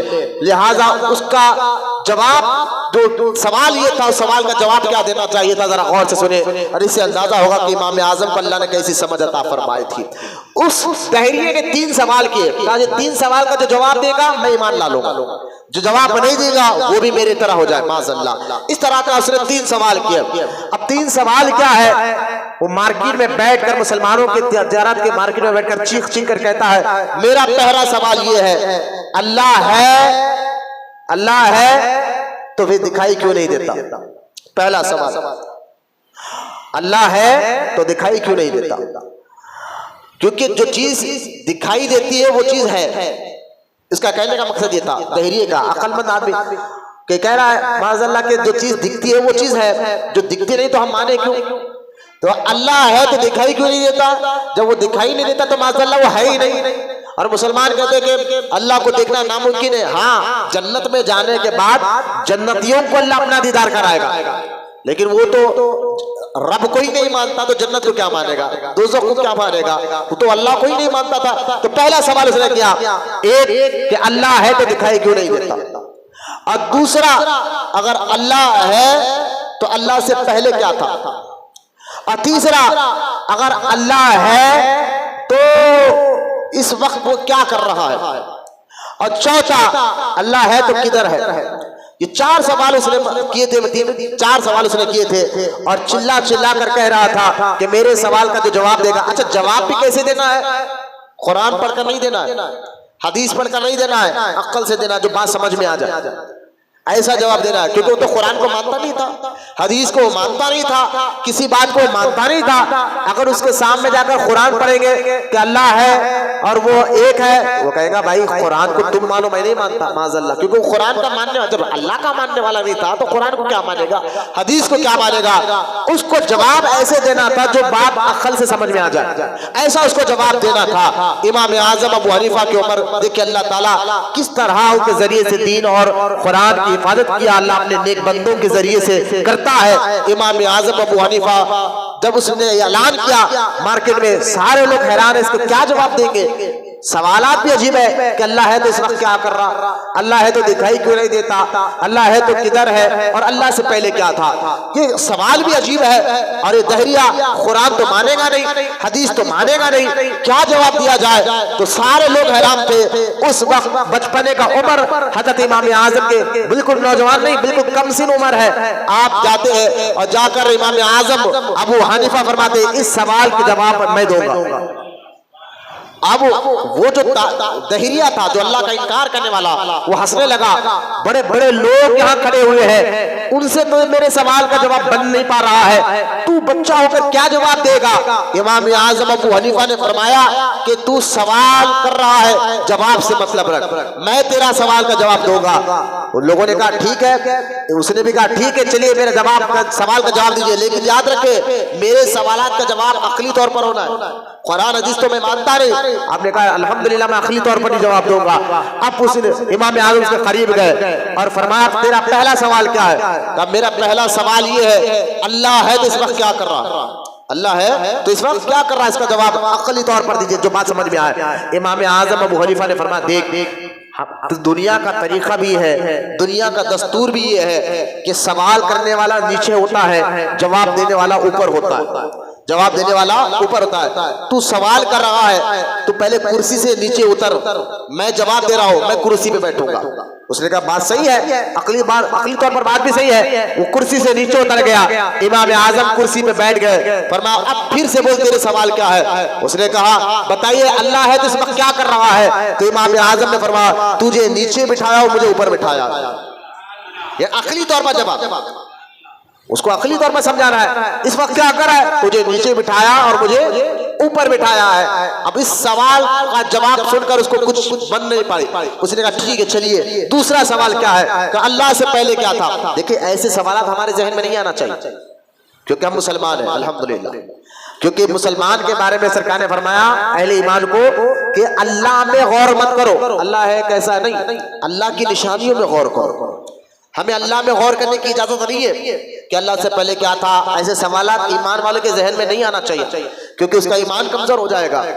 یہ میں اس وقت کی بات کر رہا ہوں جو دہریہ جو اللہ کو مانتے نہیں تھے، جو دین کو مانتے نہیں تھے، اس میں ان کی بات کر رہا ہوں. اہل ایمان تو ان سوالوں میں جاتے نہیں کیونکہ سرکار نے خود کہا اللہ میں غور مت کرو، اللہ کی نشانیوں میں غور کرو تو تمہیں اللہ کی قدرت اور طاقت سمجھ میں آ جائے گی. مطلب کہ اللہ کی نشانی، ارے آسمان بغیر پیر کا کھڑا ہے، کس نے بنایا؟ آسمان پہ کبھی غور کرو، چاند پہ غور کرو، تاروں پر غور کرو، سورج پہ غور کرو، سمندر پر غور کرو جو ہزاروں لاکھوں فٹ گہرا ہے لیکن زمین کے لیول کھڑا ہوا ہے. کس نے کھڑا ہے؟ برسوں سے. وہ بھی زمین کے اتنے لیول کھڑا ہوا ہے، تھوڑا بھی اوپر آ جائے تو پوری دنیا ڈوب جائے، اتنا پانی ہے. لیکن سمندروں کو کس نے زمین کے لیول کھڑا کیا ہے؟ یہ اللہ. ان چیزوں پر غور کرنے سے اللہ تعالیٰ کی نشانی آپ کو سمجھ میں آ جائے گی. تو اہل ایمان مسلمان اللہ میں غور نہیں کرتا، اللہ کی نشانیوں میں غور کرتا. اب وہ جو شخص امام اعظم سے سوال کر رہا تھا وہ دہریہ تھا، وہ دین کو مانتا نہیں تھا، اللہ کو مانتا نہیں تھا. اس نے کہا بتائیے پہلے سوال کا تو آپ نے جواب دے دیا، میرے دوسرے سوال کا جواب یہ ہے اللہ ہے تو اللہ سے پہلے کیا تھا؟ امام اعظم ابو حنیفہ نے فرمایا 1 سے لے کر 10 تک گنتی کر. اس نے 1 سے 10 تک گنتی کی. فرمایا پھر 10 سے 1 تک گنتی تو اس نے پھر 10 سے الٹی گنتی کی. 10 9 8 7 اس طرح 5 4 3 2 1. پھر امام اعظم نے فرمایا 1 سے پہلے کیا ہے؟ فرمایا اس نے 1 سے پہلے کچھ نہیں ہے اور اللہ سے پہلے کچھ تھا ہی نہیں. سمجھداری دیکھیں، دین کو سمجھا عقلی طور پر سمجھا رہے ہیں کیونکہ وہ دہریہ ہے، نہ قرآن مانے گا نہ حدیث مانے گا، اس کو جواب بھی عقلی طور پر دینا ہے. اب وہ خاموش ہو گیا. اب تیسرا اس کا سوال کیا تھا کہ آپ یہ بتائیے اللہ ہے تو دکھائی کیوں نہیں دیتا؟ اللہ ہے کیونکہ عقل کہہ رہی ہے نا بھائی جو چیز دکھائی دیتی اسی کو عقل مانتی، جو چیز دکھائی نہیں دیتی اس کو عقل نہیں مانتی. لیکن ہم عقل کے غلام نہیں ہیں، ہم اللہ اس کے رسول کے غلام ہیں. ہم نے جنت دیکھا نہیں لیکن مانتے ہیں، فرشتوں کو دیکھا ہے لیکن مانتے ہیں، ہم نے دوزخ کو دیکھا ہے لیکن مانتے ہیں، رب کو دیکھا ہے لیکن مانتے ہیں. کیوں؟ کیونکہ میرے اور آپ کے نبی نے بتایا ہے. لیکن اہل ایمان کے ذہن میں کبھی ایسے سوالات نہیں آنا چاہیے. وہ دہریہ تھا اللہ کا انکار کرنے والا اور ایسے سوالات کر رہا تھا، اس کی وجہ سے کئی لوگوں کا ایمان خراب ہو رہا تھا. تو ضرورت تھا اس کو جواب دینے کی، ضرورت تھی اس کو جواب دینے کی. آپ مجھے بتائیے اگر آج بھی کوئی باطن آدمی آ جائے، میں انٹرنیٹ کا دور ہے کہ ایک بڑے بڑے سادھو سنت کہہ رہے ہیں اگر مسلمان معاذ اللہ کہ تمہارا پرانا مذہب ہے تو 15 سال آج سے 2000 سال پہلے یا 10,000 سال پہلے کسی خبر بتا تو ہم مان لیں گے. اس طرح کے سوالات کر رہے ہیں. تو یہاں جواب اگر نہیں دیں گا تو علماء کرام کی ذمہ داری جواب دیں گے، اگر نہیں دیں گے تو عام آدمی تو بھٹک جائے گا نا. اور بھائی سادھو صاحب صحیح ہو رہے ہیں، حضور کی مزار شریفی 1400 سال پرانی ہے. 2000 سال پہلے کیا تھا؟ 5000 سال پہلے کیا تھا؟ تو ہم کہیں گے دیکھو 5000 سال پہلے 2000 سال پہلے آج بھی حضرت ابراہیم علیہ السلام موسیٰ علیہ السلام کے مزارات موجود ہے. آدم علیہ السلام کے ختم کا نشان جو کئی ہزار سال پہلے آج بھی سری لنکا کے اس پہاڑ پر موجود ہے. تو خیر دین سمجھانے کے لیے جواب دینا پڑتا ہے ان کو سمجھانے کے لیے. اگر نہیں جانے گا عام آدمی کے ذہن میں شک آ جائے گا. تو لہٰذا اس دہریہ نے کیا کہا کہ بھائی جو چیز دکھتی ہے ہم اس کو مانیں گے، جو چیز نہیں دکھتی ہم نہیں مانیں گے. تو اللہ ہے تو دکھائی کیوں نہیں دیتا؟ امام اعظم ابو حنیفہ ہاتھ میں ایک پتھر لیتے ہیں اور لے کر اس کو مارتے ہیں. جب مارا تو اس کے سر پر مار لگا، تو سر پر مار لگا تو درد ہونے لگا، وہ چیخنے لگا کہ یہ لڑکا عجیب ہے، میں سوال کر رہا ہوں جواب دینا چاہیے لیکن یہ مجھے مار رہا ہے، پیٹ رہا ہے. تو امام اعظم نے فرمایا سن تیرا سوال کیا ہے؟ فرمایا اللہ ہے تو دکھائی کیوں نہیں دیتا؟ تو میں نے کیا کیا؟ تو نے مجھے مار کر سر پھوڑ دیا. تو اس کے میں نے تجھے مارا، تجھے سر پھوڑ دیا، اس سے وجہ سے تجھے کیا ہوا؟ درد ہوا.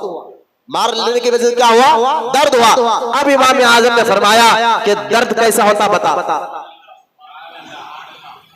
ارے درد بتانے کی تھوڑی چیز ہے، اگر درد تجھے ہوا ہے تو یہ بتا کہ درد ہوتا کیسا ہے. تو اس نے کہا درد تو ہے لیکن بتایا نہیں جا سکتا. درد تو ہے لیکن بتایا نہیں جا سکتا. امام اعظم نے فرمایا اللہ ہے، اس کو دیکھنا ہے تو ایمان لا، پھر جنت میں جانے کے بعد دیکھ لے. ایسا نہیں ہے کہ جو چیز نہیں. اے بچے فون اندر رکھو بیٹا، وہ بچے کو بتاؤ فون اندر رکھو، ایسا مت دیکھو بیٹا، کچھ کام ہے. اس سوال کا آپ جواب دیجئے. اس سے اندازہ کرے کہ امام اعظم کی سمجھ اللہ نے کیسی عطا فرمائے. فکر دیکھے، سوچ دیکھے، سمجھ دیکھے. امام اعظم ابو حنیفہ رضی اللہ تعالی عنہ کو پھر آپ نے چوتھا سوال کیا، اللہ ہے تو کدھر ہے؟ امام اعظم نے فرمایا آگ جلا. جب آگ جلا گئے تو اس کی روشنی پوری جگہ پھیل گئی. اب امام اعظم نے فرمایا بتائیے آگ کی روشنی کدھر ہے؟ فرمایا ہر طرف ہے. امام اعظم نے فرمایا میرے رب کے جلوے ہر طرف ہے. کیونکہ اللہ ایک طرف ہے ایسا ہمارا عقیدہ نہیں ہے. وہ تو جلا جلالہ ہے، اگر اس کے جلوے دیکھنا ہے تو ہر شے میں نظر آتے ہیں. کیونکہ قرآن میں اللہ خود کہتا ہے ہر چیز میرا ذکر کرتی ہے، ہر چیز اللہ کا ذکر کرتی ہے، ہر مخلوق اللہ کا ذکر کرتی ہے. بس ایسے کان پیدا کرنا ہوگا، ایسی آنکھ پیدا کرنا ہوگا. لہذا یہ امام اعظم ابو حنیفہ کا بچپنے کا حال تھا. اس سے آپ اندازہ کریں کہ امام اعظم ابو حنیفہ رضی اللہ تعالیٰ عنہ کو اللہ نے قرآن اور حدیث کی کیسی سمجھ عطا فرمائی تھی. اب دیکھیں یہاں میں ایک اور بات کے لیے کرنا چاہتا ہوں. 1300 سال ہو گئے آپ دنیا سے جا کر. کتنے سال؟ 1300 سال ہو گئے. امام اعظم کی مزار آج بھی بغداد میں موجود ہے. ٹھیک ہے، 1300 سال ہو گیا. ان 1300 سال سے مسلمان 4 ائمہ کی تقلید کرتے جا رہا ہے. کتنے ائمہ کی؟ 4 ائمہ کی. ائمہ یعنی میں ابھی آ کے اس کو کھول کر بتاؤں گا. ان 4 ائمہ کی تقلید کہتے ہیں کس کو ہے؟ دیکھیں اگر کوئی سوال مجھ سے کرے مولانا یہ قرآن میں کہاں لکھا ہوا ہے، حدیث میں کہاں لکھا ہوا ہے، میں نے آپ کو جواب دیا. میں نے کیا کیا؟ آپ کو جواب دیا. تو یہ جواب دینے کے بعد آپ مطمئن ہو گئے، سکون میں آگے چلے گئے. مجھ سے سوال یہ نہیں کیا اچھا لکھا ہوا ہے تو بتائیے کہاں لکھا ہوا ہے، حدیث میں لکھا ہے تو بتائیے. یہ نہیں، آپ نے ایسا سوال نہیں کیا، مجھ پر بھروسہ کر کے آپ نے بات مان لی. تو اس کو کہتے ہیں تقلید. کیا کہتے ہیں اس کو؟ تقلید کہتے ہیں. تو تقلید کرنا یعنی کسی عالم کی بات کو ماننا اور مان کر بغیر ثبوت کے اس کی بات پر یقین کر لینے کا نام تقلید ہے. اور یہ تقلید جو ہے آج سے نہیں 1300 سال سے مسلمان کرتے ہوئے آ رہے ہیں. کتنے سال سے؟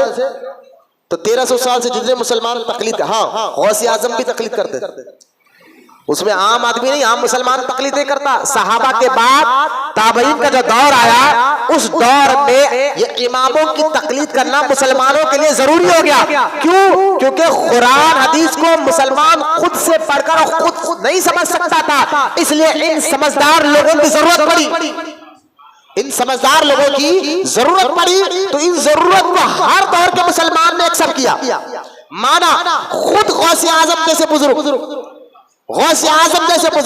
وہ بھی تقلید کرتے تھے. غریب نواز جیسے بزرگ وہ بھی تقلید کرتے تھے. خواجہ غریب نواز کے پاس کتنا علم تھا، خواجہ بندہ نواز کے پاس کتنا علم تھا. انہوں نے کبھی نہیں کہا جب میرے پاس اتنا علم ہے تو میں فلاں امام فلاں عالم کی فتوی کو کیوں مانوں، لہٰذا میں خود ہی تقلید کر لیتا ہوں. نا، بلکہ آپ پڑھ کر دیکھیں گے حضرت خواجہ غریب نواز حنفی ہے، حضرت نظام الدین اولیاء حنفی ہے. امام اعظم کی تقلید کرنے والے جو امام اعظم کا ذکر کر رہا ہوں کروڑوں. میں تقلید کا مسئلہ اور آسان کر کے میں سمجھانا چاہتا ہوں تاکہ یہ بچے جو بیٹھے موٹے ذہن تھوڑا سا وہ آسانی سے سمجھ میں. کہنا کیا چاہتا ہوں کہ دیکھیے قرآن اور حدیث میں جو مسئلے ہیں، قرآن میں حدیث میں حلال حرام صحیح غلط جائز ناجائز جس کو ہم احکام کہتے ہیں. نماز ہے لیکن نماز کے مسئلے کون سکھائے گا؟ طہارت ہے لیکن طہارت کا مطلب کیا سکھائیں گے آپ کو؟ تو طہارت میں غسل آ گیا، وضو آ گیا، تو غسل میں کیا کرنا چاہیے، غسل میں کیا کرنا چاہیے، یہی تو سیکھ رہے ہیں نا. خالی طہارت قرآن میں ذکر ہے طہارت کو غسل کرو تو، لیکن آپ کو پتا کیسے چلے غسل کب فرض ہوتا ہے، غسل کا مطلب کیا ہے، طہارت کیسی لینا چاہیے، غسل کے اندر فرض کیا ہے. اب قرآن میں ذکر ہے وضو کرو لیکن پوری ڈیٹیل کا نہیں ہے ذکر. ذرا غور سے سنیں آپ. قرآن میں ذکر ہے وضو کرو، قرآن میں ذکر ہے نماز پڑھو، قرآن میں ذکر ہے روزہ رکھو، قرآن میں ذکر ہے حج کرو. لیکن حج کرنا کیسا ہے؟ احرام کا باندھنا ہے، طواف کتنے چکر کا کرنا ہے، صفا مروہ پہ کتنے چکر لگانا ہے، مقام ابراہیم پہ کیسی نماز پڑھنا ہے، عرفات میں، مزدلفہ میں، مینا کے میدان میں کیا کیا کرنا ہے، یہ ساری ڈیٹیل قرآن میں نہیں ہے۔ قرآن کہتا ہے حج کرو، تو قرآن میں نہیں ہے تو کس میں ہے؟ حدیث میں ہے۔ لیکن قرآن اور حدیث کو ایک عام بندہ نہیں سمجھ سکتا خود سے پڑھ کر، تو اس کو سمجھانے کے لیے سمجھدار لوگوں کی ضرورت پڑی صحابہ کے بعد۔ تو ان سمجھدار لوگوں کو لوگ آتے ہیں آپ کو طہارت کے مسائل اور وضو کے مسائل، نماز کی شرطیں کیا ہے، نماز پڑھنے کا حکم ہے لیکن نماز کی شرطیں کیا ہے، کھڑنا کیسا ہے، رکوع کیسا کرنا ہے، سجدہ کیسا کرنا ہے، قیدے میں کیسے بیٹھنا ہے، آج سیکھنا ضروری ہے نا، جب تک نماز سیکھیں گے نہیں اس کا فائدہ جسم پر نہیں ہوگا، عبادت سیکھنے سے آتی ہے۔ تو یہ سارے مسئلے صحابہ کے بعد جو تابعین کا دور آیا، ان تابعین میں یہ سارے مسئلے، نماز کے میں کیا کیا چیزیں شرطیں ہیں، روزے میں کیا کیا چیزیں شرطیں ہیں، وضو میں کیا کیا چیزیں شرط اور فرائض ہے، ان تمام چیزوں کا خلاصہ کرنے والے کا نام امام اعظم ابو حنیفہ ہے۔ آپ سمجھ گئے کہ امام اعظم کون ہے؟ جو 1300 سال سے مسلمان وضو کا طریقہ سیکھتے ہوئے آ رہا ہے، نماز کا طریقہ سیکھتے ہوئے آ رہا ہے۔ صحابہ کی بات نہیں کر رہا میں، صحابہ کے بعد کا زمانہ۔ صحابہ تو حضور سے سیکھ لیا تھا، حضور علیہ السلام سیکھ لیا تھا، تو صحابہ کو کسی سے سیکھنے کی ضرورت نہیں پڑی۔ صحابہ کے بعد جو دور آیا مسلمانوں کا، تو یہ ان کو سیکھنے کی ضرورت پڑی، اور جب سیکھنے کی ضرورت پڑی تو وہ ائمہ کے پاس جائیں گے، علماء۔ آپ کو کوئی سیکھنا ہے قرآن کا معاملہ، حدیث کا معاملہ، خود قرآن نکال کے تھوڑا ہی پڑھ کے سیکھیں گے؟ آپ کی اتنی سمجھ تھوڑا ہی ہے نا، جو اس کو سمجھتے ہیں ان سے آ کر پوچھتے ہیں، جن کو آج دور علماء کہتے ہیں۔ آج کے دور میں علماء اور مفتیاء کرام کہتے ہیں تو 1300 سال پہلے قرآن حدیث کے بارے میں حلال حرام جائز ناجائز مسئلوں کو نکال کر بتانے والے کا نام امام اعظم ابو حنیفہ ہے۔ دیکھیں یہاں میں اس لیے میں یہ ساری ڈیٹیل اس لیے آپ کو سنا رہا ہوں کہ ہمارے حیدرآباد میں ایک جماعت ہے، حیدرآباد میں، اور جماعت زیادہ پرانی نہیں ہے۔ میں تھوڑا آواز پڑھاؤ، سراج آواز بہت کم ہے، ذرا آواز کو بات نہیں کر رہا ہوں، آپ کو سمجھا رہا ہوں میں، کوئی ان کا عقیدہ آپ کو بتا رہا ہوں، بس جو ہے جو وہ لوگ مانتے ہیں میں آپ کو بتا رہا ہوں، ٹھیک ہے؟ تو اہل حدیث جماعت کیا کہتی ہے؟ اہل حدیث یہ کہتی ہے کہ اہل حدیث کے یہاں کہتے ہیں کہ تقلید، ابھی مطلب سمجھ گئے آپ تقلید، لیکن اہل حدیث کہتے ہیں تقلید کسی کی ضرورت نہیں ہے، ڈائریکٹ تم قرآن پڑھو مسئلہ نکال لو، حدیث پڑھو مسئلہ نکال لو، تمہیں کسی عالم کسی مفتی یا کسی ائمہ کی ضرورت نہیں ہے۔ یہ آج کے اہل حدیث جماعت کہہ رہے ہیں، اس لیے کوئی یہاں ہاتھ باندھ رہا، ان کو مسئلہ نہیں معلوم ہے کہ ہاتھ حضور نے یہاں باندھا تھا، لیکن یہاں سینے پہ ہاتھ باندھ وہ رفع دین کر رہے ہیں۔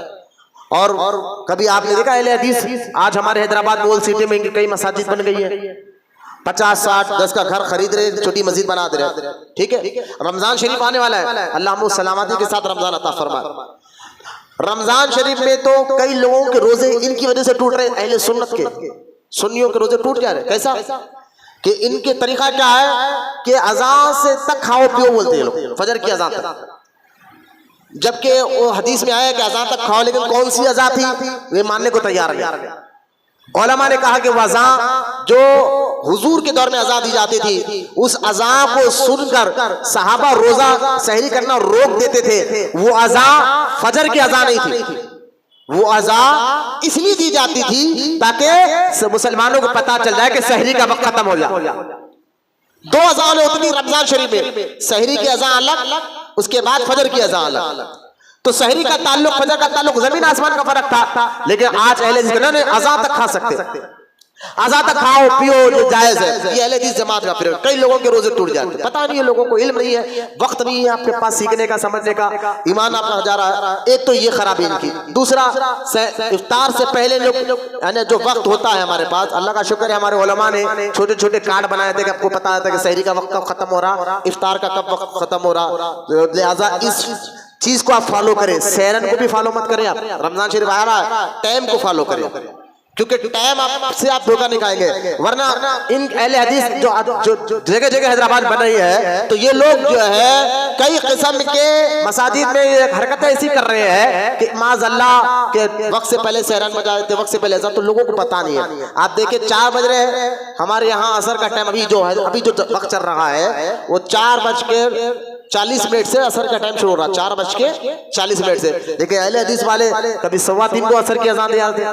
اب پتہ نہیں ہے نا جس مسلمان کو، سمجھ رہے اذان ہو رہی. تو یہ ایک جماعت جو ہے اہل حدیث جماعت جو کہتے ہیں کہ آپ کو کسی کی پیروی کرنے کی ضرورت نہیں ہے، قرآن اپنے سامنے خود پڑھو خود سمجھو، حدیث آپ کے سامنے خود پڑھو خود سمجھو. خود پڑھ کر خود سمجھنا ہوتا تو بتائیے کہ صحابہ کے بعد بڑے بڑے بزرگان دین جو غوث اعظم جیسے بزرگ تقلید کر رہے ہیں بڑے اماموں کی، حرام حلال کے مسئلے، غوث اعظم سے بڑھ کر علم کس کے پاس ہوگا آج کے دور میں؟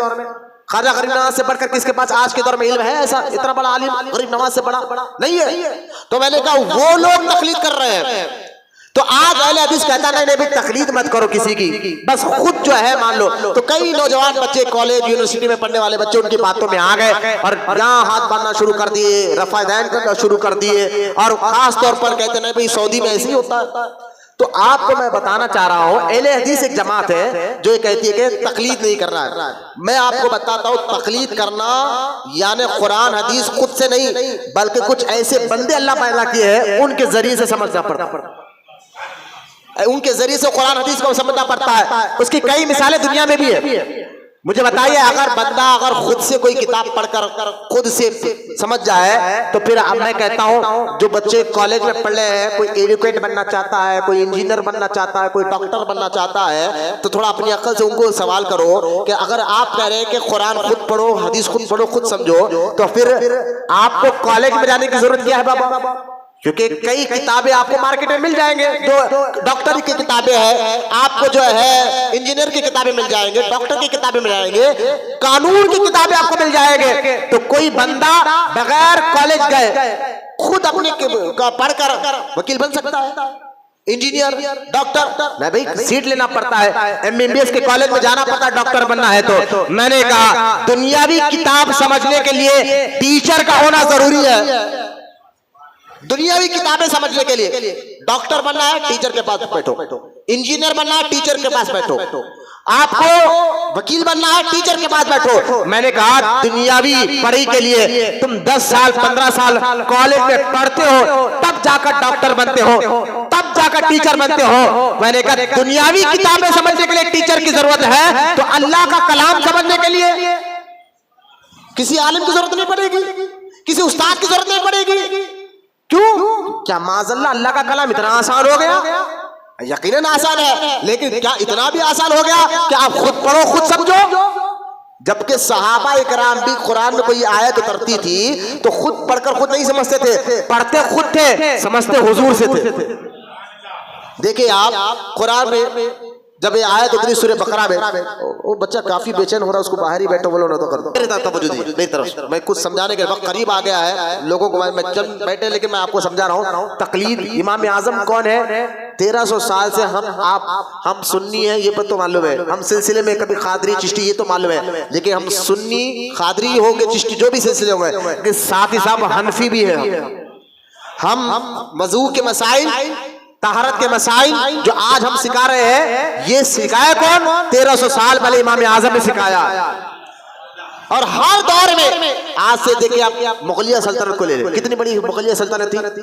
بر صغیر میں مغلیہ سلطنت کا رواق تھا، دبدبا تھا. پورا انڈیا، ابھی پاکستان بنا نہیں تھا، سری لنکا بنا نہیں تھا، بنگلہ دیش بنا نہیں تھا، اکھنڈ ہندوستان کی بات کر رہا ہوں.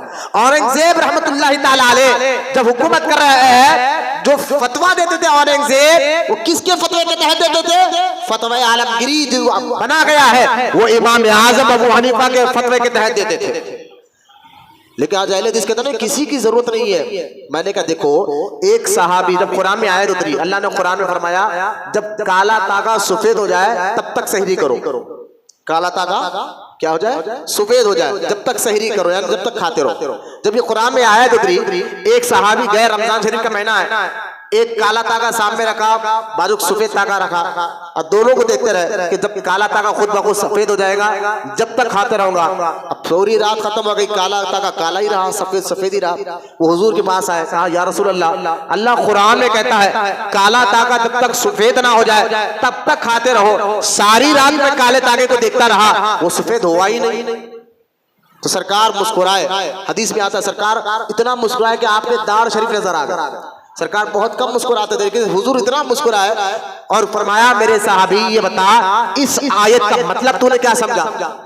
کہا حضور یہی تو سمجھا کہ کالا تازہ سفید ہو جائے گا خود بخود. کا نا اس کا مطلب یہ نہیں ہے کہ اس کا مطلب یہ ہے جب اندھیرا جاتے رہے اور اندھیرے پر سورج کی روشنی یعنی دن کی روشنی پھیلتے رہے جب تک کھاتے رہو. آج ابھی آپ دیکھیں سحری کا جب وقت ہوتا ہے نا سحری کا جو ہمارے پاس اس کو سمجھنے کے لیے ہمارے پاس ٹائمنگ آ جاتی ہے یہ ٹائم تک آپ سحری کر سکتے ہیں. تو کبھی آپ اونچے پہاڑ پر جائیے نیچے سے آپ کو سمجھ میں نہیں آئے گا اونچے پہاڑ پر جائیے آپ کو ایسا محسوس ہوگا سفیدی کالی اندھیرا پن جا رہا ہے سفیدی آ رہی ہے. آپ پہاڑ پر جائیں گے تو آج بھی سمجھ میں آئے گا کہ اندھیرا جا رہا ہے سفیدی آ رہی ہے. اس بتانا مقصد ہے کہ قرآن کو خود صحابہ نہیں سمجھ سکے خود سے تو آج کا 2 ٹانگ کا جانور کیسے سمجھ لے گا؟ ان اہل حدیث وہابیوں کو کہوں گا بھٹکانا چھوڑو. جو مسلمان 1300 سال سے جو کام کرتے ہوئے آئے ایک اور آسان کر کے بات بتا رہا ہوں سنیں آپ جو مسلمان 1300 سال سے جو کام کرتے ہوئے آئے کتنے سال سے 1300 سال سے مسلمان جو کام کرتے ہوئے آئے آج وہی کام شرک ہو جائے گا. میرا دوسرا سوال آپ لوگوں سے ذرا ٹھنڈے دماغ سے آپ سوچ کر بتائیے جو تقلید کرنا یہ کتنے سال سے ہے اور اہل حدیث جماعت جو کہہ رہی ہے کہ قرآن حدیث میں کسی کی ضرورت نہیں ہے خود پڑھو خود سمجھو تو جو 1300 سال سے جو مسلمان کرتے ہوئے آئے وہ سارے مشرک ہو گئے وہ سارے کے سارے غلط ہو گئے. آج کے تم لیٹسٹ مسلمان نکل گئے جو دین سمجھانے نکلے ہو لہذا ان لیٹسٹ مولویوں کی بات میں آ کر اپنا ایمان عقیدہ خراب مت کرو. جو پچھلے لوگ ہیں ان کے عقیدے پر چلو اور قرآن بھی یہ کہتا ہے صراط الذین انعمت علیہم ان کے راستے پر چلو جن پر اللہ نے انعام رکھا ہے. یہ قرآن بھی کہہ رہا ہے پچھلوں کے راستے پر چلنا ہے. آج کے لیٹسٹ مولویوں کے فلاں مولوی یہ کر رہا میں نے چھوڑو وہابیوں کو. یہ دیکھو یہ کام غوث اعظم کیسا کرتے تھے پہلے کے لوگوں کو دیکھو غریب نواز یہ کام کیا کرتے تھے اور بھئی شرک ہے درگاہوں پر جانا تم خبر کے پجاری ہو چھوڑو ان کی باتوں کو. یہ دیکھو کہ غریب نواز بازار کی زیارت کرے یا نہیں کرے غوث اعظم مزار کی زیارت کرنے گیا نہیں گئے چھوڑو ان کو. پچھلے لوگوں کو دیکھو ان کا عقیدہ کیا تھا آج کے لوگوں کو عقیدہ مت چھوڑو. اب دیکھیں یہ کہنا کہ قرآن کو خود سمجھ سکتے ہیں یہ غلط بات ہے. قرآن کو سمجھنے کے لیے اللہ نے کوئی سمجھدار لوگوں کو پیدا کیا اور اللہ نے خود آپ یہاں سن کے آپ کا ایمان تازہ اللہ نے خود حکم دیا ان سے پوچھو. اللہ نے خود حکم دیا ہاں قرآن میں آیت ہے سورہ توبہ میں. اب یہاں سنیں یہ تو ایسا کیل مار رہا ہوں وہابیوں پر اس کا جواب کوئی نہیں دے سکتے. کوئی وہابی بدعقیدہ کی بات کر رہا ہوں جو یہ کہہ رہے ہیں قرآن خود سے سمجھو. میں نے کہا خود سے سمجھو اور قرآن سے پوچھتے ہو کہ قرآن ہم تو اس کو پڑھ کر خود سمجھیں گے نہیں. صحابہ کرام تو حضور سے سمجھتے تھے. میں صحابہ کی بات نہیں کر رہا ہوں بعد میں ان بزرگوں کی ضرورت پڑی جن کے ذریعے ہم قرآن حدیث سمجھتے ہیں جن کو ہم بزرگان دین کہتے ہیں علماء کہتے ہیں. لہذا چلیے قرآن سے پوچھتے ہیں کہ قرآن خود سے سمجھو یا کسی کے ذریعے سے سمجھو. تو قرآن کیا کہتا ہے قرآن میں سورہ توبہ آیت نمبر 122 اللہ فرماتا ہے وما کان غور سے سنیں آپ وما کان المؤمنون لینفروا کافہ. اللہ فرماتا ہے کہ تم مسلمانوں میں یہ تو نہیں ہو سکتا کیا نہیں ہو سکتا کہ سارے کے سارے مسلمان نکلے اور دین کی سمجھ حاصل کریں. ایسا تو نہیں ہو سکتا نا کہ پورے مسلمان گھر کو چھوڑے کاروبار کو چھوڑے سارے مسلمان نکل جائے دین پڑھنے کے لیے دین سمجھنے کے لیے. اللہ فرماتا یہ تو نہیں ہو سکتا. کیوں؟ تمہیں کاروبار بھی کرنا ہے بیوی بچوں کو بھی پالنا ہے ماں باپ کو بھی پالنا ہے محنت مزدوری بھی کرنا ہے. لہٰذا اگر تم سب کے سب نکل جاؤ گے دین حاصل کرنے کے لیے تو یہ کون کرے گا؟ تو اللہ فرماتا ہے وما کان المؤمنون لینفروا کافہ یہ تو نہیں ہو سکتا کہ سارے مسلمان نکل جائیں. فرما نہیں اللہ فرماتا ہے فلولا سنیں آپ فلولا نفر من کل فرقۃ منہم طائفہ ہاں تم میں سے کچھ لوگ سمجھدار لوگ کچھ لوگ نکلے. بولے سبحان اللہ. پورے مسلمان نہ نکلے مسلمانوں میں سے ایک جماعت کچھ لوگ جو سمجھدار ہیں جن کو اللہ نے بڑی سمجھ دی عقل دی دانائی دی وہ کچھ لوگ نکل کر کیا کرے اللہ فرماتا ہے لیتفقہوا فی الدین وہ دین کی سمجھ حاصل کرے. پورے مسلمانوں میں سے کچھ لوگ نکلے. بہت آسان کر کے اردو میں سمجھا رہا ہوں چہروں سے بتائیے کہ ہم حضرت ہم سمجھ رہے ہیں. کتنی آسان میں آپ کو قرآن میں سمجھانے کی کوشش کر رہا ہوں. اللہ فرمایا پورے نہ نکلے دین سمجھنے کے لیے کچھ لوگ نکلے اور فرمایا جا کر کیا کرے مولا یہ تفقہوا فی الدین، دین کی سمجھ حاصل کرے. اچھا دین سمجھ پھر اس کے بعد کیا کرے؟ تو اللہ فرماتا ہے وَلِيُنذِرُوا قَوْمَهُمْ، لفظ سنیں قومہم. جب دین حاصل کر لے کچھ لوگ پلٹ کر اپنی قوم میں آئے، حاصل کر کیا کرے؟ پلٹ کر اپنی قوم میں آئے. اذا رجعوا الیہم، پھر وہ اپنی قوم کو دین سمجھائے، اپنی قوم کو دین سمجھائے. اور لعلہم یحذرون، اور جو اس امید پر کہ تاکہ تم تمام کے تمام کامیاب ہو جائے. اس قرآن کی آیت سے پتا چلا علماء کے پاس عوام آ کر پوچھے، دین حاصل کرے. تو لہذا عالم سے پوچھ کر عمل کرنے کا نام ہی تقلید ہے. عالم سے پوچھ کر عمل کرنے کا نام ہی کیا ہے؟ تقلید ہے. اسی کو تقلید کہتے ہیں. تو آپ مجھے بتائیے، قرآن تو کہہ رہا ہے علماء سے پوچھو جو دین حاصل کر کر آئے ہیں، ان سے پوچھ کر قرآن پہ عمل کرو، ان سے پوچھ کر حدیث پہ عمل کرو، ان سے پوچھ کر دین کو سمجھو. تو میں نے کہا یہ علماء کرام ہے، ان سے پوچھ کر عمل کرنے کا حکم خود اللہ تعالیٰ دے رہا ہے. تو آپ مجھے بتائیے آج کا اہل حدیث کہنا نہیں آپ قرآن خود سے سمجھے، تو یہ علماء کرام کیا کریں گے؟ یہ مفتیان کرام کیا کریں گے جو برسوں 15 سال لگا کر دین سمجھ کر مارکیٹ میں آ کر مسجد میں بیٹھ کر آپ کو دین سمجھاتے ہیں کہ دیکھو قرآن میں ایسا ہے، حدیث میں ایسا ہے، اور آپ کو حکم کیا ہے؟ ان کی بات سنو اور سمجھو. یہی حکم آپ کو ملا نا، یہ قرآن کی آیت ہے نا، قرآن کبھی غلط نہیں ہو سکتا معاذ اللہ. لہذا یہ آیت اور بھی آیت ہے، ایک دوسری آیت جو اللہ فرماتا ہے یا ایھا الذین آمنوا، اے ایمان والو، اطیعوا اللہ، اللہ کا حکم مانو، اطیعوا الرسول، رسول کا بھی حکم مانو. بات ختم کر دینا چاہیے نا. وہاں بھی یہ کہہ رہا نا کہ قرآن کی بات مانو، حدیث کی مانو، بس اور کسی کی بات ماننا نہیں ہے. لیکن قرآن میں اللہ نے فرمایا اے ایمان والو، اللہ کا بھی حکم مانو، رسول کا بھی حکم مانو. یہاں اللہ تعالیٰ بات ختم کرنا چاہیے تھا نا، آگے اللہ فرماتا ہے وَأُولِي الْأَمْرِ مِنْكُمْ، وَأُولِي الْأَمْرِ مِنْكُمْ، اور ان کا بھی حکم مانو جو تمہارے اندر اہل علم ہے. تو ان وہابیوں سے آپ کہتے ہیں کہ قرآن مانو، حدیث مانو، پھر اللہ کہتا ہے وَأُولِي الْأَمْرِ مِنْكُمْ. یہ آیت کا مطلب قرآن میں یہ آیت کا معنی کیا نکالو گے؟ یہ آیت کا مطلب کیا نکالو گے؟ تو لہٰذا آج کے دور میں اہل حدیث جماعت کا ایک ایسا فرقہ جو آپ کے عقیدے کو خراب کر کر آپ کے ایمان کو خراب کر، قرآن میں نہیں ہے درگاہ جانا. ارے بھائی آپ نے قرآن کو کیا سمجھا ہے؟ آپ کون ہے؟ ہم علماء سے پوچھیں گے کہ درگاہ جانا ہے یا نہیں جانا ہے، فاتحہ دلانا ہے یا نہیں دلانا ہے، وسیلہ لینا ہے یا نہیں لینا ہے. آپ کی بات کیوں مانے؟ وہ کہیں گے نہیں علماء کرام کو چھوڑو، ہم بتائیں گے قرآن حدیث ہے. ہم نے کہا قرآن میں خود اللہ حکم دے رہا ہے اے لوگوں علم نہ ہو تو اہل علم سے پوچھو. تیسری آیت کا حوالہ میں دے رہا ہوں. دیکھیں قرآن میں 3 قسم کے سبجیکٹ ہیں. قرآن میں کتنے سبجیکٹ ہیں؟ 100 مل کر بھائی کتنے؟ بہت آسان کرو، وقت قرب سے 10 سے 15 منٹ باقی رہ گئے ہیں. میں یہ اماموں کی تقلید کی ضرورت کیوں ہے اس بات پر بات ختم کرو. امام قرآن میں پورا قرآن 30 پارے ہیں نا، 30 پارے 7 منزلیں 114 صورتیں. قرآن 114 صورتیں ہیں، 520 رکوع ہے اس کے اندر. ٹھیک ہے، تو ان پورے قرآن کا لب لعاب قرآن کہتا کیا ہے، قرآن آپ کو سمجھاتا کیا ہے؟ تو قرآن کہتا ہے ھدی للناس. قرآن میں اللہ فرماتا ہے قرآن اس لیے میں نے اتارا کہ لوگوں اس کے ذریعے لوگ ہدایت پائے، ہدایت پائے. ھدی للناس، قرآن ہدایت کے لیے آیا نا. تو ہدایت کیسے لینا ہے؟ تو پہلے قرآن کے سبجیکٹ کو آپ کو سمجھنا ہوگا کہ قرآن کہنا کیا چاہتا ہے انسان سے. کیونکہ قرآن اللہ کا کلام، اور اللہ کا کلام مخاطب کس سے ہے؟ انسانوں سے. قرآن کس سے مخاطب ہو رہا ہے؟ انسانوں سے مخاطب ہو رہا ہے. تو انسان کو پہلے یہ بھائی ایک اسٹوڈنٹ پڑھنے والا اس کو پتا تو چلے کہ جو ٹیچر مجھے پڑھا رہا ہے کیا سبجیکٹ سمجھا رہا ہے. اسکول کے بچے سمجھے ذرا بات، کالج پڑھنے ایک ٹیچر ہوتا ہے سائنس کا، ایک سوشل کا، جتنے سبجیکٹ ہے اس کا ایک ٹیچر ہوتا ہے جو آپ کو سائنس پڑھانے آتا ہے، سوشل پڑھانے آتا ہے، انگلش پڑھانے آتا ہے، ہندی پڑھانے آتا ہے. اسی طرح قرآن جو ایک سبجیکٹ ہے، کیا سبجیکٹ ہے؟ تو قرآن میں اگر سمجھے پورے 30 پاروں میں تو قرآن میں آپ کو 3 سبجیکٹ ملیں گے. کتنے؟ 3 سبجیکٹ ملیں گے. وہ 3 سبجیکٹ کیا ہے؟ پہلا سبجیکٹ سنیں قرآن کا. قرآن پہلے آپ کو عقیدہ سکھاتا ہے. بولو نا سبحان اللہ. پہلا سبجیکٹ قرآن کا کیا ہے؟ اس سے آسان میں سمجھتا ہوں اللہ ماشاءاللہ کوئی عالم آپ کو نہیں بتایا کہ جو آسان میں آپ کو قرآن سمجھانے کی کوشش کر رہا ہوں، بہت آسان کر قرآن کا پہلا سبجیکٹ عقیدہ ہے. مطلب کیا؟ دیکھیں قرآن کہتا ہے اللہ کی عبادت کرو، اللہ کو ایک مانو.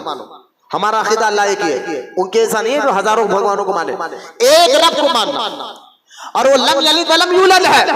تو پہلے قرآن عقیدہ، اللہ کو کیسے ماننا ہے، نبیوں رسولوں کو کیسے ماننا ہے، فرشتوں کو کیسے ماننا ہے، جنت پر ایمان، نبیوں رسولوں پر ایمان، آخرت پر ایمان، دوزخ پر ایمان، جنت پر ایمان، فرشتوں پر ایمان، یہ سارے چیزوں کو کہتے ہیں عقیدہ۔ اور قرآن کا پہلا سبجیکٹ عقیدہ ہے، سنیے، اور قرآن کا دوسرا سبجیکٹ احکام ہے۔ قرآن کا دوسرا سبجیکٹ کیا ہے؟ احکام، یعنی قرآن تمہیں بتائے گا کیا کرنا ہے اور کیا نہیں کرنا ہے، کیا حلال ہے کیا حرام ہے، کیا جائز ہے کیا ناجائز ہے، نیکی کیا ہے گناہ کیا ہے، اس کو کہتے ہیں احکام، ٹھیک ہے۔ تو قرآن کا دوسرا سبجیکٹ ہے احکام، ٹھیک ہے، یہ دو سبجیکٹ ہو گئے۔ اور قرآن کا تیسرا سبجیکٹ ہے کہ قرآن تمہیں بزرگوں کے واقعات بہت سناتا ہے، بولو نا سبحان، اور واقعہ سنا کر تمہارے باطن کو صاف کرتا ہے، باطن کو، پاکیز کو، دل کو۔ میں نے ابھی کہا نا شروعات میں میرا بیان ریکارڈ ہو رہا ہے، میں ایک بدن صاف کرنا ہوتا ہے، ایک دلوں کو صاف کرنا ہوتا ہے۔ بدن کو صاف ہم کیسے کریں؟ پانی کے ذریعے۔ لباس کو صاف کیسے کریں؟ پانی کے ذریعے۔ لیکن اگر بدن صاف ہے، لباس صاف ہے، لیکن اللہ چاہتا ہے تمہارا باطن بھی صاف ہو، یعنی تمہاری سوچ، تمہاری فکر، تمہارا دل، تمہاری روح، تمہارے دل میں کوئی گندگی نہ ہو۔ گندگی سے مراد کیا؟ کہ حسد نہ ہو، تکبر نہ ہو، بلا وجہ غصہ نہ ہو، اور تمہارے سوچ فکر میں آخرت کی سوچ ہو، تو باطن کے۔ تو قرآن پہلا سبجیکٹ عقیدہ دیتا ہے، دوسرا احکام دیتا ہے، اور تیسرا جو ہے تمہارے باطن کو صاف کرتا ہے، بولو نا سبحان اللہ۔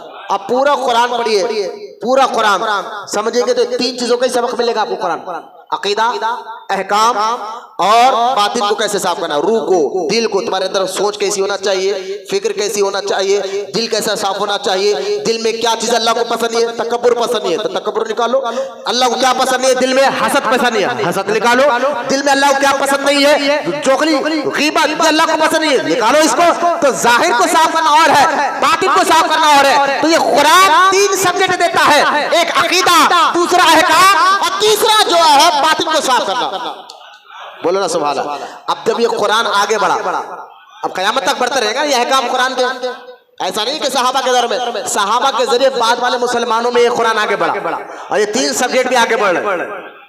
تو اب کیا ہوا، ان تین سبجیکٹ کو سمجھانے کے لیے تین قسم کے ٹیچر بنے، بولو نا سبحان اللہ۔ آؤ کیا بتاؤں میں آپ کو، بس صحابہ کے بات کی بات کرو۔ یہ تین سبجیکٹ حضور نے تمام صحابہ کو سکھایا، یہ تین سبجیکٹ حضور نے تمام صحابہ کو سکھایا، صحابہ نے اپنے بعد والے مسلمانوں کو سکھایا۔ اب یہ تین سبجیکٹ کے تین قسم کے ٹیچر بنے، ایک عقیدہ، دوسرا احکام، اور تیسرا باطن کو صاف کرنا۔ اب تین ٹیچروں کو کیا کہتے ہیں مسلمان؟ سنیے آپ، آج کے مسلمان کیا کہتے ہیں؟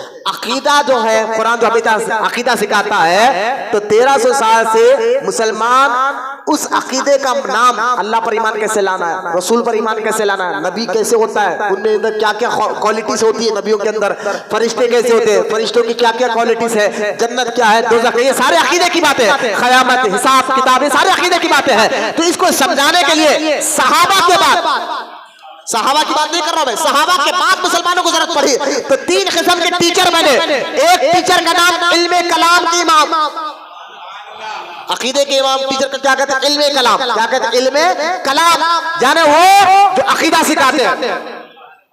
وہ ٹیچر تو بہت آئے لیکن دو بڑے مضبوط تھے، وہ علم کلام عقیدہ سکھانے والے۔ صحابہ کے بعد کی بات کر رہا ہوں، پھر ذہن میں بٹھا لے، یا صحابہ کی باتیں جو ہے، صحابہ کے بعد کے مسلمانوں کی بات چل رہی ہے۔ صحابہ کے بعد عقیدہ کیسے رکھنا ہے، تو یہ سکھانے کے لیے بہت سے ٹیچر آئے ہیں عقیدے کے، لیکن ان میں دو ٹیچر بڑے مشہور ہوئے، اور 1400-1300 سال سے مسلمان ان دو ٹیچروں کو فالو کرتے آتا ہے۔ ان دونوں ٹیچروں کا نام، ایک کا نام ہے حضرت سیدنا ابو موسیٰ اشعری، یہ نامہ بھی یاد رکھیے بزرگوں کے نامہ جس سے ہم عقیدہ سیکھ رہے ہیں، ابو موسیٰ اشعری، اور دوسرے کا نام ابو منصور ماتوریدی، بولو نا سر۔ ان دونوں کا مزار آج بھی تاجکستان میں ہے، تاجکستان آج بھی دریائے آمو، اگر آپ گوگل پر سرچ کریں گے دریائے آمو، آپ کو دریا آج بھی ملے گا، اس دریا کے اس کنارے تاجکستان میں یہ دونوں بزرگوں کا مزار ہے، جنہوں نے صحابہ کے بعد مسلمانوں کو عقیدہ کیسے رکھنا ہے، اللہ پر، رسول پر، جنت پر، فرشتوں پر، دوزخ پر، عقیدے کا مطلب، ایمان کا مطلب کیا ہے، ان دو ٹیچروں نے ایسا سمجھایا کہ 1300 سال سے مسلمان آج بھی ان دونوں ٹیچروں کو فالو کرتے ہوئے آ رہے ہیں۔ اور یہ تھے عقیدے کے امام۔ تو قرآن میں سبجیکٹ تو 3 تھے نا، بچے 2 سبجیکٹ ابھی۔ دوسرا تھا احکام، کہ قرآن نماز کی بات کرتا ہے تو اس کا احکام کیا ہے، روزے کی بات کرتا ہے تو اس کا مطلب کیا ہے، صحابہ کے بعد نماز کو سمجھانا، روزہ سمجھانا، حج، زکات، حلال حرام، تو ان کو سمجھانے کے لیے 4 ٹیچر بنے۔ بولو نا سبحان اللہ، 4 ٹیچر بنے۔ ان 4 ٹیچروں کی پیروی 1300 سال سے مسلمان کرتے ہوئے آ رہا ہے۔ ان 4 ٹیچروں کا نام کیا ہے؟ ان میں سب سے بڑے ٹیچر کا نام امام اعظم ابو حنیفہ ہے، جن کا ذکر ہم آج کر رہے ہیں۔ میں کیسے سمجھاؤں امام اعظم کون تھے؟ بہت آسان کر میں کہتا ہوں آپ بچوں کو یاد رکھنا چاہیے۔ ہم حنفی، اس لیے ہم حنفی بھی ہے کیونکہ ہم حلال وضو کیا طریقہ کیسے ہے، امام اعظم نے وضو میں کتنے فرائض ہیں، امام اعظم نے فرمایا 4 فرض ہے۔ غسل میں کتنے فرض ہیں، امام اعظم نے فرمایا 3 فرض ہے۔ 1300 سال ہو گیا، آج تک اسی کو فالو کرتے ہوئے آ رہے ہیں۔ تو یہ 4 امام بنے، ایک کا نام امام اعظم ابو حنیفہ، دوسرے کا نام امام مالک، تیسرے کا نام امام احمد بن حنبل، چوتھے کا نام امام شافعی۔ یہ 4 ٹیچر بنے ہیں، اور امام احمد بن حنبل تو چوتھے نمبر پر ہے۔ غوث اعظم ان کی تقلید کرتے ہیں، تو سنیں بچے آپ، غوث اعظم حنبلی ہے، غوث اعظم امام احمد بن حنبل کی تقلید کرتے ہیں۔ غوث امام احمد بن حنبل ان کے استاد امام شافعی، ان کے استاد امام مالک، ان کے استاد امام اعظم ابو حنیفہ ہے۔ سوچئے امام اعظم کے شاگرد کے شاگرد کے شاگرد ان کے شاگرد غوث اعظم ہے، تو سوچئے امام اعظم کا مقام و مرتبہ کیا ہوگا۔ تو یہ 4 اماموں کی ضرورت کیوں ہے؟ بھلے احکام سمجھنے کے لیے ضرورت پڑی، دوسرا سبجیکٹ قرآن کا جو دوسرا سبجیکٹ ہے احکام، اس کو سمجھنے کے لیے 4 اماموں کی ضرورت پڑی۔ 1300 سال سے مسلمان نے یہ عقیدہ کر لیا، ان 4 میں سے ایک کی پیروی کرتے ہوئے آ رہے مسلمان۔ اور اگر آپ دیکھیں پوری دنیا میں جتنے مسلم امپائر، مغلیہ سلطنت کو دیکھ لیں، 314 سال یا 316 سال ہندوستان پہ حکومت کری، کون؟ مغلیہ سلطنت۔ یہ سارا 316 سال تک یہ مغلیہ سلطنت جس فتوے کو فالو کرتی تھی وہ امام اعظم ابو حنیفہ کا تھا۔ لہذا بڑے بڑے حکومتیں ان اماموں کی تقلید کرتے ہوئے ان کے تحت عوام کو فتویٰ دیا کرتے تھے، ان کے تحت عوام کو فتویٰ دیا کرتے تھے۔ آج کا اہل حدیث آ کر یہ کہے ان اماموں کی ضرورت نہیں ہے، تو آپ مجھے بتائیے ابے نادان کہ تیری اوقات کیا، تیرے منہ مسور کی دال۔ میں کوئی بڑی بات نہیں، وہ لوگ کہتے تقریر میں کسی امام کی ضرورت نہیں ہے، میں نے کہا 1300 سال سے سارے مسلمان غلط، تم صحیح ہو گئے آج کے دور میں، وہ پورے کے پورے معاذ اللہ۔ ہاں تقلید کرنا، اہل حدیث کے لوگ کہتے ہیں کہ تقلید کرنا شرک ہے، یعنی شرک ہے، اتنا بڑا الزام، اتنا بڑا گناہ۔ پہلے آپ اپنی عقل سے سوچ کے بتائیں، کیا 1300 سال سے جو مسلمان یہ 4 امام میں سے کسی ایک امام کی تقلید کرتے ہوئے آ رہے ہیں، ان کو شرک نظر نہیں آیا؟ اگر مان لیا جائے جو اہل حدیث کہہ رہے ہیں کہ اسی امام کی تقلید کرنا شرک ہے، اہل حدیث جو کہہ رہے ہیں اگر مان لیا جائے تو پورے مجھے بتائیے پھر 1300 سال کے جتنے مسلمان کو سب مشرک ہو گئے، اتنے لوگ دوزخ میں جائیں گے، پورے کے پورے مشرک ہو گئے۔ اور آج کا یہ اہل حدیث کہتا ہم جنتی، سمجھ میں آ گیا کہ اصل میں تم ہے غلط، وہ جو 1300 سال سے، کیونکہ حضور نے فرمایا اللہ میری امت کو غلط کام میں جمع نہیں کرے گا۔ بولو نا سبحان اللہ۔ غلط کام میں کروڑوں مسلمان غلط کام ہو رہا ہو، ایک آدھ مسلمان سے غلطی ہوگی، 2 مسلمان سے غلطی ہوگی، 3 مسلمان سے غلطی ہوگی، 10 سے غلطی ہوگی، کروڑوں سے غلطی ہوگی۔ کروڑوں لوگ 1300 سال سے عمل کرتے ہوئے آ رہے ہیں۔ یہ بات سمجھے اہل حدیث اور اہل سنت میں لڑائی کی بات نہیں کر رہا ہوں، نہ جھگڑے کی بات کر رہا ہوں، بس آپ کے عقیدے کو سنوار رہا ہوں۔ کیوں ان سے دور رہے؟ بولے فاتحہ نہیں دلاتے، میں نے فاتحہ کا جھگڑا نہیں ہے، فاتحہ درود کا جھگڑا ہے ہی نہیں ہے۔ لوگ نہیں علماء لڑ لیتے، نہیں معاذ اللہ، علماء نہیں لڑتے، ان کے عقیدے کیا ہے؟ اگر اللہ زندگی باقی رہا تو شب برات میں آپ آئیے، قرآن اور علوم مصطفیٰ پر میرا ٹاپک ہے، تب میں آپ کو بتاؤں گا ایک ایک کھول کر کہ یہ اہل حدیث یہ دیوبند ہے کون، کہاں لوگوں نے گڑبڑی کی ہے۔ تو خیر قرآن کا دوسرا سبجیکٹ جو بنا احکام، اس کے 4 امام بنے، کتنے بنے؟ 1300 سال سے مسلمان 4 میں سے کسی ایک کی پیروی کرتے ہوئے آتے ہیں۔ قریب نواز بھی اسی پر بھی کر رہے ہیں، تقلید کر رہے ہیں، بندہ نواز بھی تقلید کر رہے ہیں، نظام الدولہ بھی تقلید کر رہے ہیں. یہ غلط نہیں ہے. اب تیسرا سبجیکٹ ہے قرآن کا، وہ کیا ہے؟ باطن کو صاف کرنا، یعنی روح کے اندر کی گندگی، سوچ فکر، کیونکہ بندے کی سوچ بدلتی ہے تو عادت بدلتی ہے. سوچ عادت بن کر باہر نکلتی. نہیں سمجھے آپ؟ اگر آپ نے رات میں آپ کو صبح 5 بجے رات کو آپ کو جانا ہے، کوئی ارجنٹ کام ہے آپ کا، آپ نے رات میں سوچ لیا 4 بجے اٹھوں گا، پانی نہاؤں گا، فلا ٹائم نکال کر تیار ہو کر چلے جاؤں گا. اب مجھے بتائیے جو سوچا رات میں وہ سوچ کر آپ 4 بجے اٹھیں گے؟ آپ کو ارجنٹ کام میں جانا ہے تو سوچ عادت بن رہی. ہماری سوچ آخرت سے ختم ہو گئی. اصل میں باطن کی جو سوچ ہے، خبر، آخرت، حساب کتاب، یہ سارے بھول گئے. اس لیے لالچ ہمارے پاس آ گیا، لوگوں کو دھوکہ دینا، بٹے بازی کرنا، زمینیں ہڑپنا، بیواؤں کا مال کھانا، یتیموں کا مال کھانا، مارن توڑی کرنا، گالی گلوچ کرنا، کیونکہ سوچ ختم ہو گئی نا. اگر سوچ ہوتی کہ اللہ کو جواب دینا ہے، مضبوط سوچ ہوتی، تھوڑی بہت سوچ نہیں کرو پانی کے بلبلے کی طرح، تھوڑی دور سوچ پھٹ کے بڑا چھوڑو، انہیں کر رہا میں یہ سوچ نہیں. مضبوط سوچ کی بات کرو. مضبوط اگر سوچ ہوگی تو بندہ کہے گا وہ گڑے میں گر رہا میں کیوں کروں، میں تو میرے رب کو راضی کروں گا، میرے اللہ کو راضی کروں گا. لہذا ہماری سوچ جہاں آخرت سے ختم ہو گئی تو باطن خراب ہو گیا. دل میں تکبر آ گیا، ہرس آ گیا، لالچ آ گیا، ساری گندگی روح اور دل میں جمع ہونے لگ گئی. اب قرآن کا تیسرا سبجیکٹ ہے باطن کو صاف کرنا، دل کی گندگی کو صاف کرنا. اس کو سمجھانے کے لیے بزرگوں کے سلسلے بنے.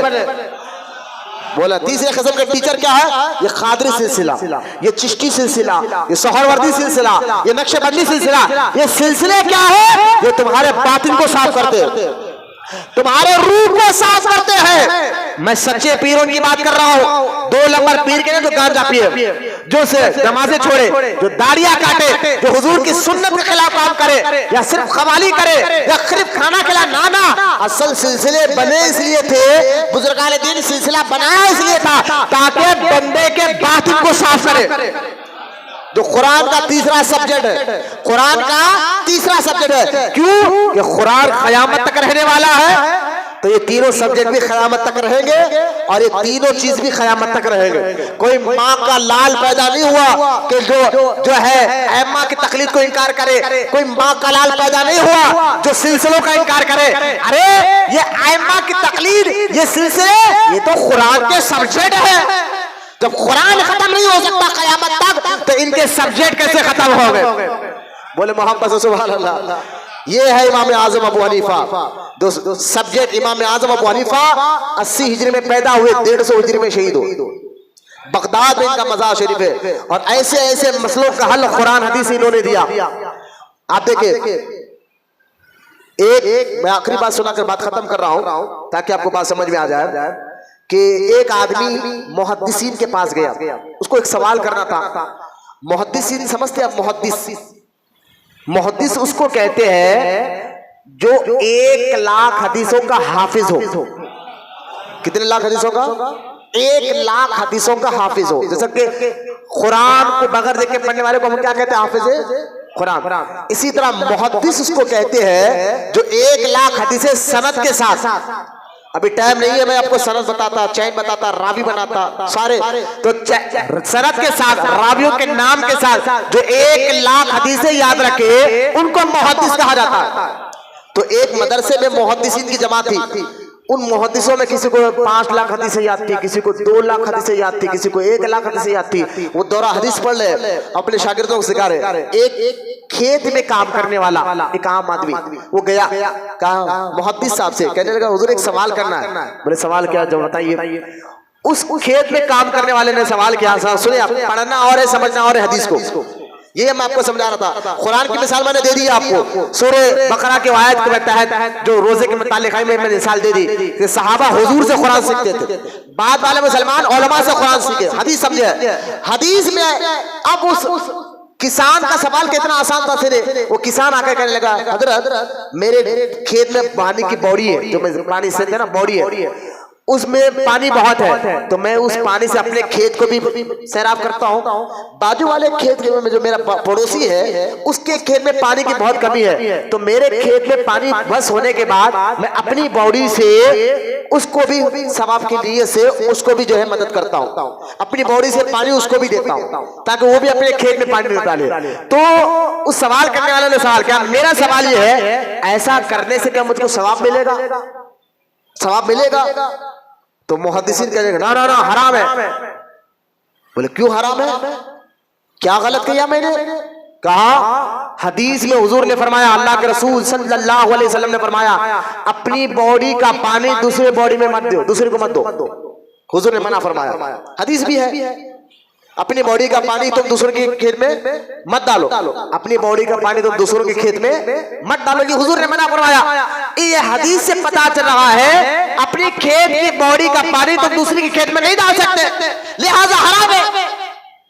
تو اسی محدثین کی جماعت میں ایک بچہ جو حدیث پڑھنے آیا تھا وہ امام اعظم کا شاگرد بھی تھا. آپ دیکھیں حدیث پڑھنا اور ایسا میں حدیث تو ایسا ہے, اس آدمی نے کھڑ کے کہا نا اس حدیث کا مطلب یہ نہیں ہے. تو انہوں نے کہا کیا مطلب اس حدیث کا؟ سرکار نے خود فرما اپنی باڈی کا پانی دوسری کھیت میں مت ڈالو, اور یہ بندہ اپنی باڈی کا پانی دوسری کھیت میں دے رہا ہے, یہ مطلب تو یہی سمجھ میں آ رہا ہے نا, مطلب تو یہی سمجھ میں آ رہا ہے. نا حضور کا کہنے کا مطلب یہ نہیں ہے, اصل حضور اشارے میں کہہ رہے ہیں کہ زنا مت کرو. بولو سبحان اللہ, حضور اشارے میں کہہ رہے ہیں کہ زنا مت کرو, حدیث کا مطلب یہ نہیں ہے. تو مجھے بتائیے حدیث کو خود پڑھ کر اہل حدیث بننے والوں خود سے کہاں سمجھ سکتے ہو جب تک بڑے بزرگوں کا ساتھ ڈالو. یہ ہے بزرگان دین. امام اعظم کو اللہ نے قرآن حدیث کی بڑی سمجھ عطا فرمائی, زبردست اللہ نے سمجھ عطا فرمائی. دیکھیں امام اعظم کے دور میں ایک آخری بات سنا کر ہم انشاءاللہ سنت کے لیے کھڑے ہو جائیں گے. امام اعظم کے دور میں ایک بندہ, اچھا امام اعظم جہاں قرآن حدیث کے اتنے بڑے فقیہ مجتہد ہیں وہیں پر ان کا عبادت تقوی بھی ایسا تھا کہ امام اعظم نے 55 مرتبہ حج کیا. بولتے رہی سبحان اللہ, کتنے مرتبہ؟ 55 مرتبہ حج کیا, اور جو ہے 40 سال تک عشاء کے وضو سے فجر کی نماز پڑھی. عبادت ایسی. ہم غوث اعظم کو تو جانتے ہیں, غریب نواز کو جانتے ہیں, امام اعظم کو بھی جانو جن کی ہم تقلید کر رہے ہیں, جن کے ذریعے سے وضو کا طریقہ سیکھے ہیں, غسل کا طریقہ سیکھے ہیں, طہارت کے مسئلے سیکھے ہیں, حج کے طریقے سیکھے ہیں, انہوں نے آسان کر بتایا صحابہ کے بعد. لہذا امام اعظم کا تقوی عبادت گزاری دیکھے, 40 سال تک عشاء کے وضو سے فجر کی نماز پڑھی, یعنی سویا نہیں 40 سال تک. 55 حج انہوں نے کیے ہیں. اور آپ رمضان شریف میں امام اعظم کو جب رمضان شریف کا آتا تھا مہینہ تو رمضان شریف میں امام اعظم ابو حنیفہ 61 قرآن ختم کرتے تھے. کتنے قرآن؟ 61 قرآن, 60 پہ ایک قرآن ختم کرتے تھے رمضان شریف کے مہینے میں. صبح میں ایک قرآن, شام میں ایک قرآن, تراویح میں ایک قرآن, 61 قرآن ختم کرتے تھے. جب بادشاہ منصور نے آپ کو جیل میں ڈالا اور جیل میں زہر ڈال کر آپ کو شہید کر دیا گیا, جتنے دن آپ جیل کے اندر رہے ان جیل میں آپ نے 7000 مرتبہ قرآن ختم کیا. ایسا امام اعظم ابو حنیفہ جن کا نعمان بن ثابت ہے, جنہوں نے ہزاروں لاکھوں لوگوں کے عقیدے اور احکام کو سدھار کر بتایا ہے, وہ امام اعظم کو اچھا سمجھداری بھی بہت زبردستی اللہ نے دی. امام اعظم کو ایسی سمجھ دی تھی, اس کی ایک مثال دے کر میں بات ختم کر رہا ہوں تاکہ ہمارے سنت کا ٹائم ہو چکا ہے, کہ ایک آدمی بہت غصے والا تھا. آج بھی ہوتے ایسے آدمی, بہت غصے والا تھا. اس نے اپنی بیوی سے کہا بیگم پانی لے کر آؤ, تو بیگم پانی لانے میں تھوڑی دیر ہو گئی, اس کو بڑا غصہ آ گیا. آج بھی ہوتے غصے میں اس نے کیا کیا, غصے میں اپنی بیوی کو بول دیا کہ تو نے پانی لانے میں دیر کی, اب تجھے 3 طلاق. اگر پانی اس کو مجھے دے گی, گلاس میں پانی ہے اور پانی لے کے گئے, پانی کا گلاس اگر تو مجھے دے گی تجھے 3 طلاق. اگر وہ پانی تو پی لے گی تب بھی تجھے 3 طلاق. اگر وہ پانی تو پھینک دے گی تب بھی تجھے 3 طلاق. اگر تو وہ پانی کا گلاس کسی اور کو دے دے گی تب بھی تجھے 3 طلاق. آپ بتائیں بچیں گے کیسا؟ بچنے کا کوئی ذریعہ دکھ رہا ہے آپ کو؟ ہاں پہلے کے لوگ ذرا اللہ رسول سے ڈرنے والے بھی تھے. آج تو طلاق بول رہے, صبح میں زندگی گزار رہے. یہ حال ہوگا ہمارے حال. رات میں طلاق بول رہے. اور عجیب ہوتا ہمارے سے بھی آ کر لوگ پوچھتے حضرت غصے میں طلاق دی تو ہو جاتا. میں نے کہا ہنستے میں کون دیتا؟ ہنستے میں کوئی بیوی کو طلاق تھوڑا ہی دیتا.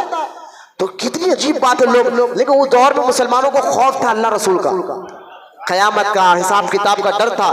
وہ بول دیتے تھے لیکن ڈرتے بہت تھے. ارے اس کا حل نکال. اب وہ عورت کو اور آدمی بھی بڑا ہوا, ارے میں نے غصے میں کیا کہہ دیا, اب کیا, چلو علماء سے پوچھو اس کا فتویٰ کیا. سب نے کہا اب تو کوئی نہیں بچا سکتا تجھے, تیرے پر تو طلاق ہو گئی. پانی رہنگا نہیں, پانی پینا نہیں, پانی پھینکنا نہیں, پانی کسی کو دیں گا نہیں. اب ہوگا کیا, طلاق ہو گئی. لیکن اس وقت اللہ نے امام اعظم کو سمجھ ایسی عطا فرمائی تھی. وہ عورت امام اعظم ابو حنیفہ کے پاس گئی اور جا کر کہنے لگی حضور اب طلاق سے بچنا ہے, آپ کو ذریعہ نکالے. آپ مجھے بتائیے کوئی ذریعہ دکھ رہا عقل سے؟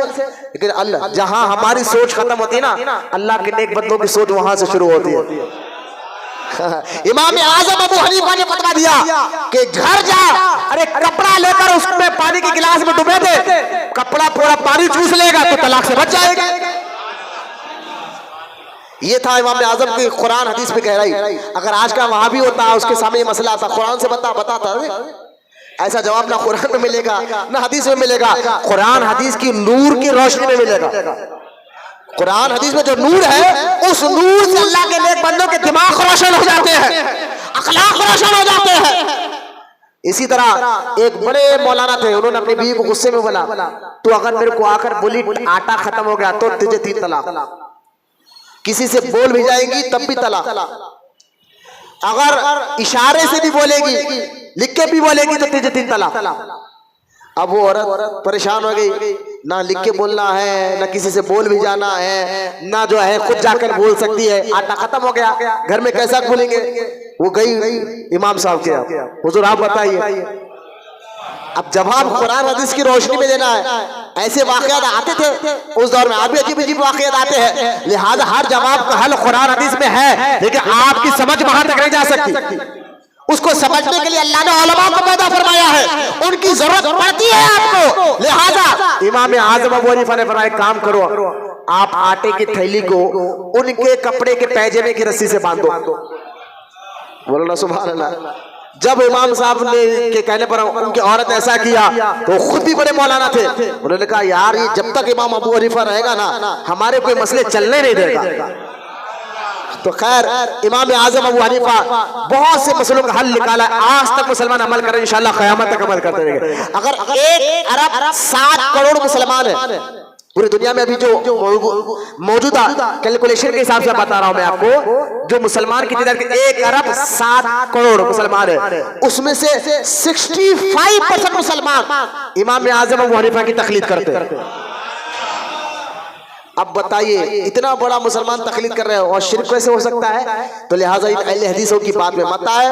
ہمارے امام اعظم ابو حنیفہ اسی شعبان کا مہینہ تھا, 3 تاریخ تھی, جیل میں کیوں گئے؟ معاذ اللہ آپ سمجھ رہے کچھ نا ساری زندگی اتنا متقی پرہیزگار شخص کیسے جیل میں جا سکتا ہے؟ جبکہ امام اعظم کا مقام یہ اللہ کی بارگاہ میں, آپ 55 مرتبہ حج کرنے گئے, 1 مرتبہ کعبے کے خادموں نے آپ کو کعبے کے اندر جانے کا حکم دیا, آپ کعبے کے اندر گئے اور 1 پیر پر پورا قرآن پڑھا 1 رکعت میں, 1 رکعت میں 1 پر پہ نظر رکھ کر پورا قرآن پڑھا.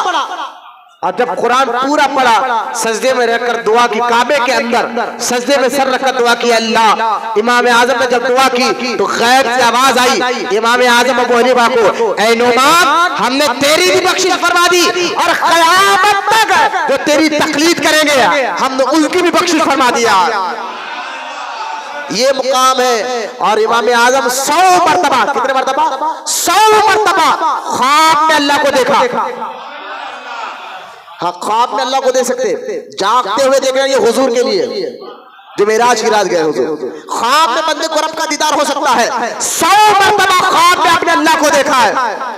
لہذا یہ امام اعظم ابو حنیفہ صرف اہل بیت حضور کے خاندان کی محبت کی وجہ سے آپ کو جیل میں ڈالا گیا, کیونکہ آپ حضور کے خاندان سے بڑی محبت کرتے تھے. تو بادشاہ کو ڈر ہو گیا, اتنا بڑا امام, کروڑوں لوگ اس دور میں نہ فیس بک نہ انٹرنیٹ کا دور ہے, اس دور میں لاکھوں کروڑوں لوگ آپ کے فالوور تھے.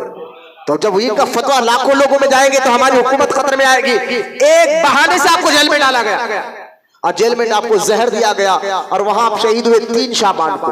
اور آپ کا مزار شریف آج بھی بغداد میں غوث اعظم کی جہاں بارگاہ ہے وہاں سے 3 کلومیٹر دوری پر آپ امام موسیٰ کاظم کے روضے کے قریب ہے.